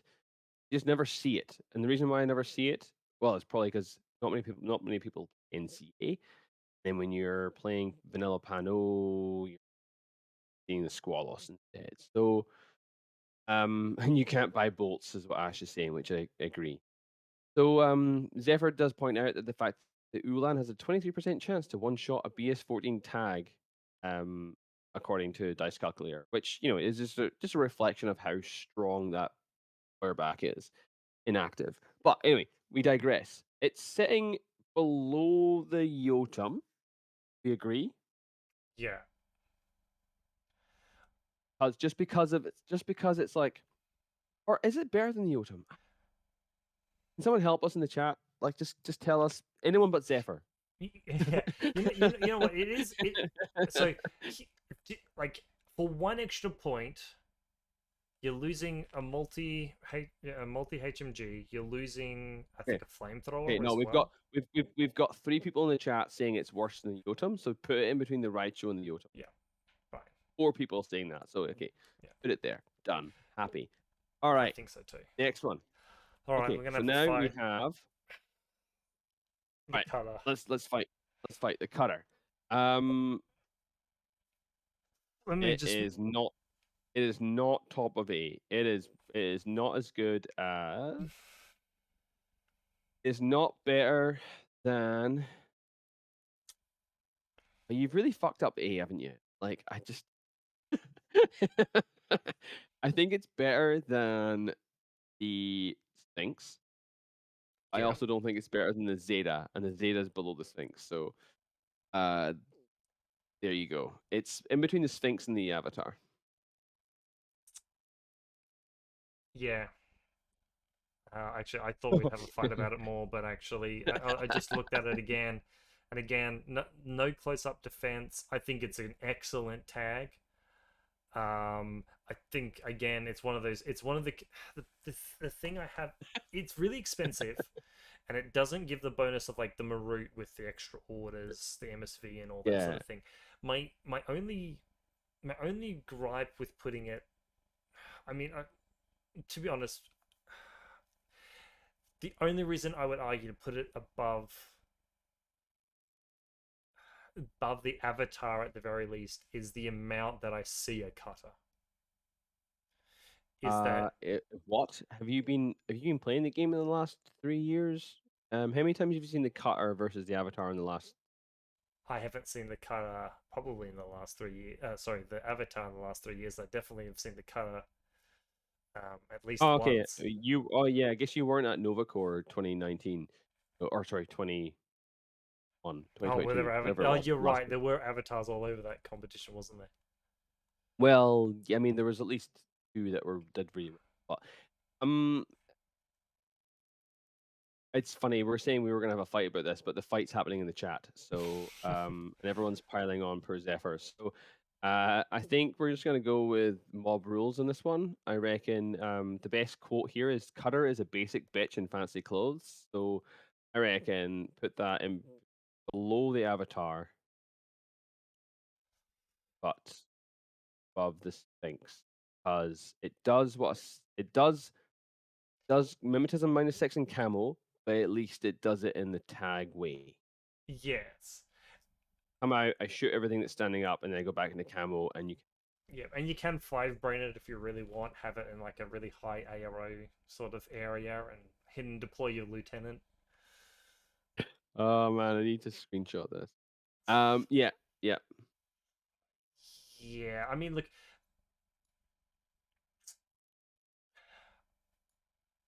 yeah, I mean, I definitely feel like if we just take like just the Avatar and the Maru just provides so much more for the list, um, than like a cutter necessarily does. Like they're all three of them are really good gunfighters, and they both do like really good tag things. And the cutter with like its marker state and all that is it is really good. I just feel like as far as Infinity goes, the Avatar, that Strategos and the extra lieutenant orders, and the fact that I it's in a mean, like faction with the cheap cheerleaders just the feels cost. better. Yeah, the cost is a real thing, but I think the Avatar is still a better tag for Well, all. it Actually, you know what? You know what? The Avatar could go lower because it's lost its remote presence. So I am. go on. Oh, I gotta go there. okay. You are gonna get a present from Zephyr. All right, cool. All right, Yeah. let's move on. Final faction. This wraps up. Should I roll? No, okay. So we're going to do nomads. Starting off pretty bloody strong with the gator. All right, Gator is. Oh, It's up there. It's up there, man. it's an A tier tag. I think I put it in at the bottom of probably above Oyuroi. Not sure if it's above the Zeta. Maybe yeah, probably is above the Zeta Yeah, because it's quite it's cheap. about the same cost, but that order efficiency, the chain rifle, mine dispenser, yeah, the gator's gotta be above. Sorry, gator's gotta be above the Zeta. You could I mean, yeah. you could argue even above the Sphinx. Like I said, I wanted the six in B tier, so you know, it's fine. I think I'm gonna pop it up All there. right. Okay. Yep. Okay. So above the Sphinx, below the Avatar, so right in the middle of A tier sounds good to me. Yeah, it's just it's so order efficient. It has um yeah, It's cheap. yeah, cheap. It has like a close up defense with the chain rifle plus one burst. Mine dispenser is awesome. Um, it's actually decent in close combat with an ECM weapon, which I know is EM not. weapon. Sorry, EM weapon, which is not something that we like consider a lot in tags, but it's a good weapon. It's a good Yeah. No, it's a anti-tag great. weapon. Yeah. No, it's a good weapon. I still feel like feel like we should have put the Zeta higher. But we are where we are, so that's fine. Stick it there. Mm. What's next? The geckos. Echoes. So these are really cool, but Yeah. again, they suffer because they are short ranged, low armor tags. But they pack a punch. I think they are. Apparently, I put them in B tier when I was drunk last night. So let's move them to C. I think. Have you seen where I put them? Where do you you put them in E? I love the idea of damage 15, burst 4, multi marksman rifle. Oh yeah, I like love the it. idea of that because it's like I don't know, it's just like it's an AP Spitfire that can also be an AP sorry, it's AP Spitfire as well as a high damage Red Fury. Yeah, It's no, I just think such a nice and don't forget in Corregidor, it can drag along a Wildcat engineer. yeah, I think I want to put it in because right, like looking at it, right? Is it better than the Chernobog? No. Is it better than the Guija? Is it better than the Blue Wolf? Maybe, Mm, but it's not. Is it better than Agamemnon? No. Better than Maggie? I'd still say no. No. Oh, I, okay, so is it better than Scarface? Is maybe a I, comparison? I, Not really, but I think the fact that again, it like at that point when you get to Scarface, you're dealing with mostly Spitfires. This has a really flexible Spitfire in inverted commas. Um, can drag along that Wildcat. Um, and feel like it's still got, again, it's still got that close up defense. It also has a Panzerfaust in the particular profile we're talking about. You're also forgetting the fact that the pilot has a burst 5 assault pistol. That itself is. Yeah. And it is, unlike some of the other smaller tanks, it is like a full well, it is a 3 wounds. It is, honestly, it almost feels like it's better off putting it in a heavy infantry tier list, because it's much Yeah, but closer to like, that sort of thing. is it better than? Because Cat's asking, is it better than the? That's a very comparable comparison. That's, yeah. I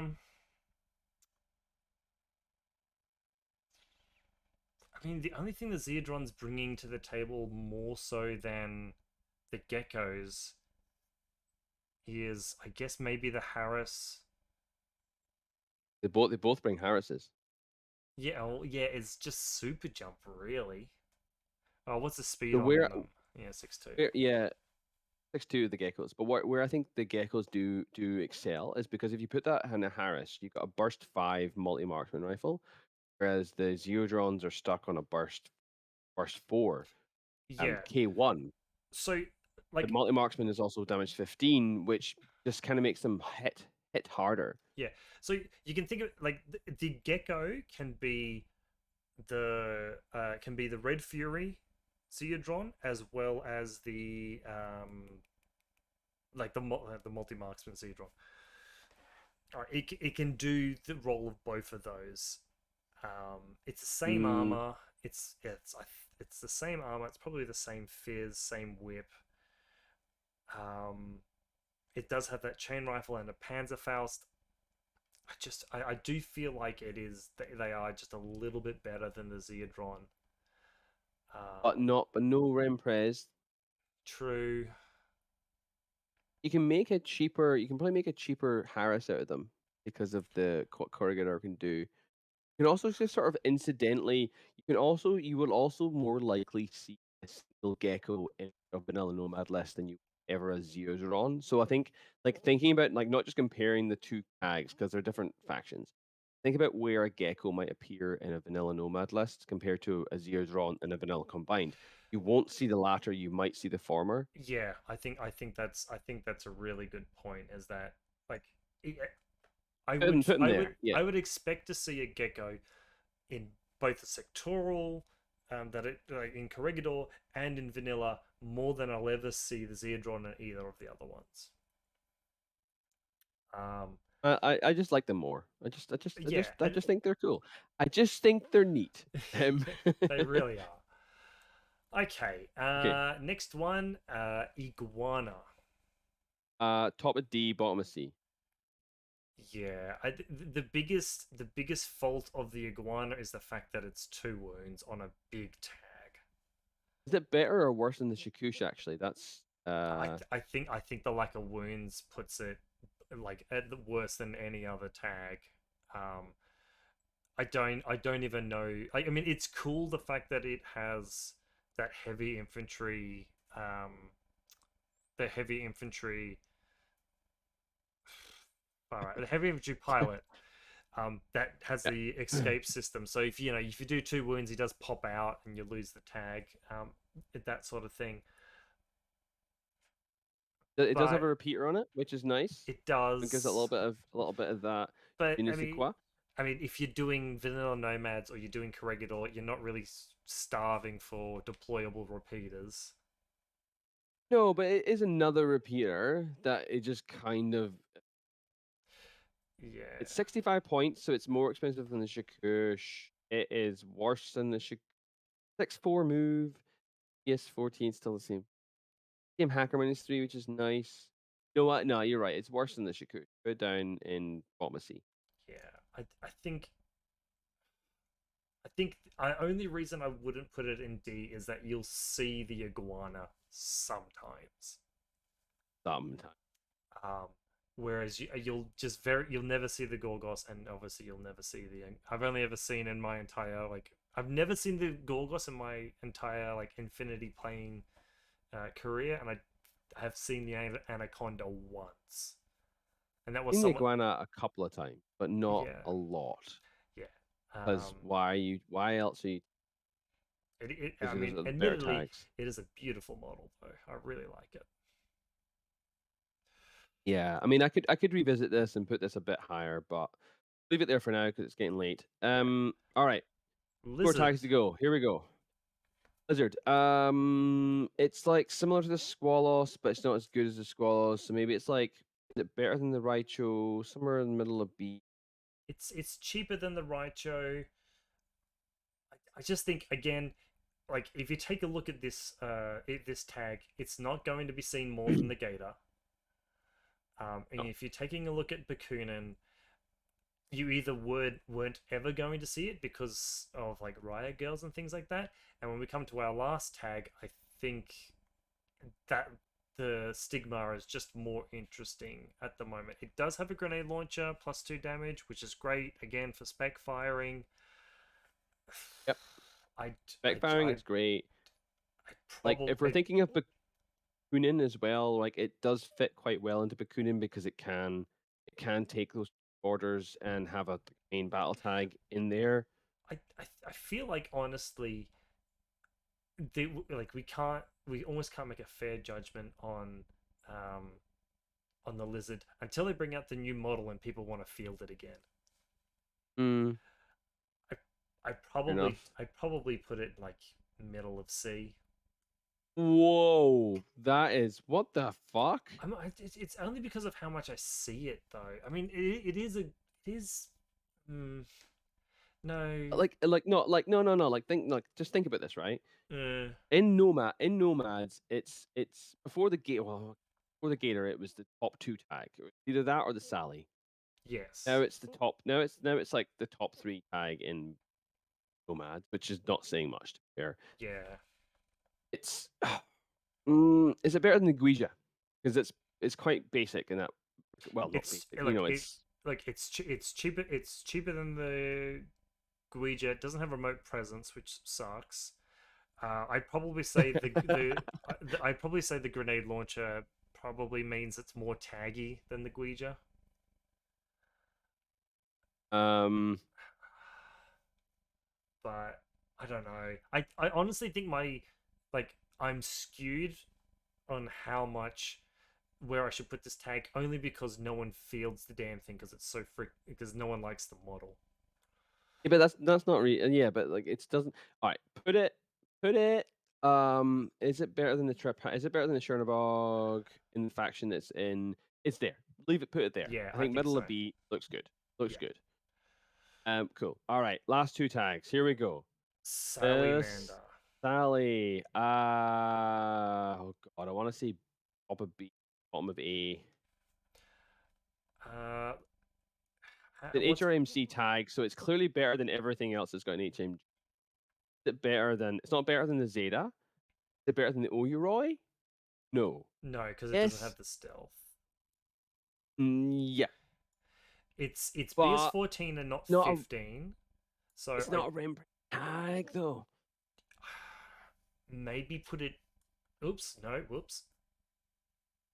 I reckon after the Yotum because of that lack of Rempres and the one less um BS. Right, The fact that you have to play 2 SWC for it as well. yeah, 72 points is so cheap. yeah, it's cheap. Right, is a lot of SWC, has a great gun, but compared to the other two we have and it does have that close up defense, but compared to the other two, it's not Rem presence. Hmm? And it is less uh ballistic skill. Oh, it hurts me. I want to say it's A because it's also a sexy AF tag, but Yeah, I kind of have to agree. unfortunately, this isn't a tag tier looks tier list. Otherwise, it would look Yeah, very different. Um, yeah. it is. It is. I should point out, it is also BTS 9, which is again huge because hacking is obviously a thing that it's vulnerable to, and it is got a nice amount of armor against it compared to the other two that we It put gives it you against. a killer hacker pilot as well, which is kind of Right. neat, Yes, although that's very true. rare. Rare Maybe. that it gets used, but it's nice. Oh no. I think I like where it is. I like where it Yeah. is. I look. I could see an argument for top of B, but I think that's a good spot for it.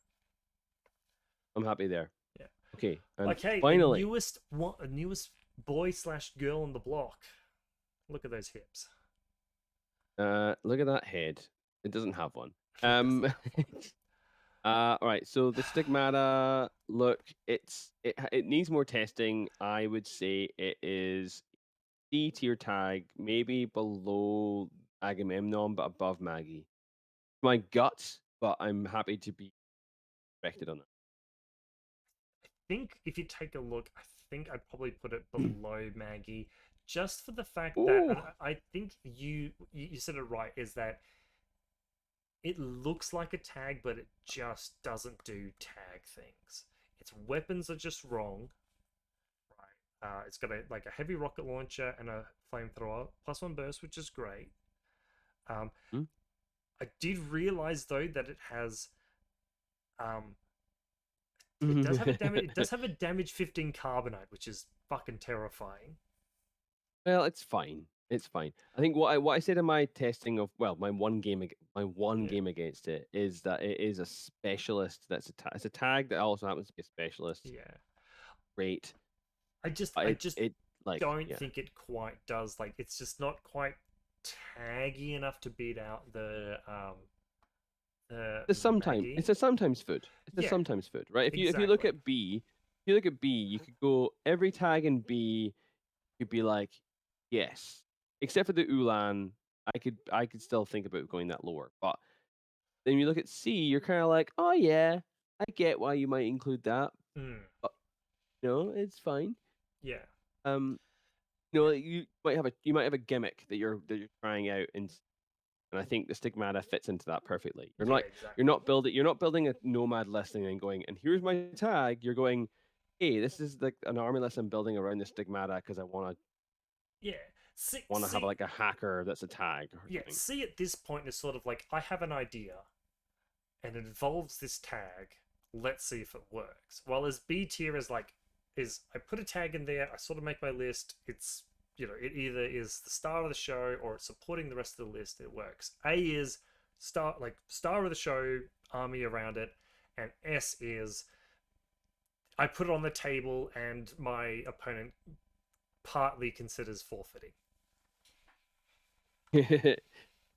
Yeah, well, I mean, I wouldn't say that, but yes, I get I get.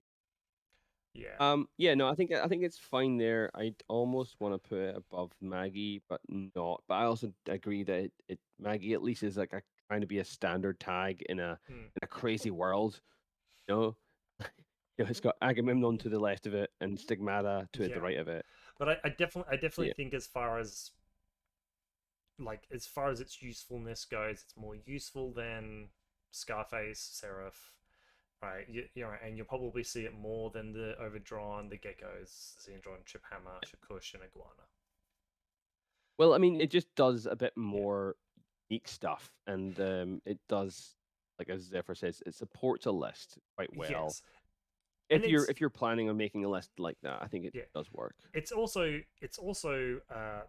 relatively cheap at 58 points. It's Mm. relatively defensible against hacking, being a hacker itself, as well as having the -3 hacking. And it does have an EM weapon with the CC20, which I mentioned before. It can slap things, including other tags, pretty hard. Because if I remember correctly, the Marut only has CC18, so it can still miss. Whereas in the Stigmata can't. Yeah, I mean, like it's the same price as and I can be more excited to run it than the Shik. Yeah, So yeah, exactly. it's there. I'm happy where it is. It's fine. Oh, all Um, right. Well, well, that's it. I'm That's the end of I'm the fucking glad tier to list. have generated so much conversation. I'll have to look through it when I get a I chance mean, it's off eighty this. percent is 80% Zephyr having an aneurysm. So, Well, that's on him. oh, funny. Uh, That was good. That was a good crack. yeah, but that was a lot of fun, guys. Thank you for joining us on this. I will save this picture, download it, and put it up with the episode. And hell, when you guys see this episode, I'll also put the link in the episode notes for this tier list template. Post up what you think. I want to see what everyone else's tag tier lists are. Um, and Zephyr, do it properly. Don't just put all S Pano tags and then the rest all in D. Okay, do it properly. Um, but I think that's it, Kev. A good Yeah, I a reckon. good time was had by all. Absolutely. So I had a if great time. if that's it, thank you for listening to Lost Lieutenant. I've been Jacob. I've been Kevin. Good night. Whew. Oh.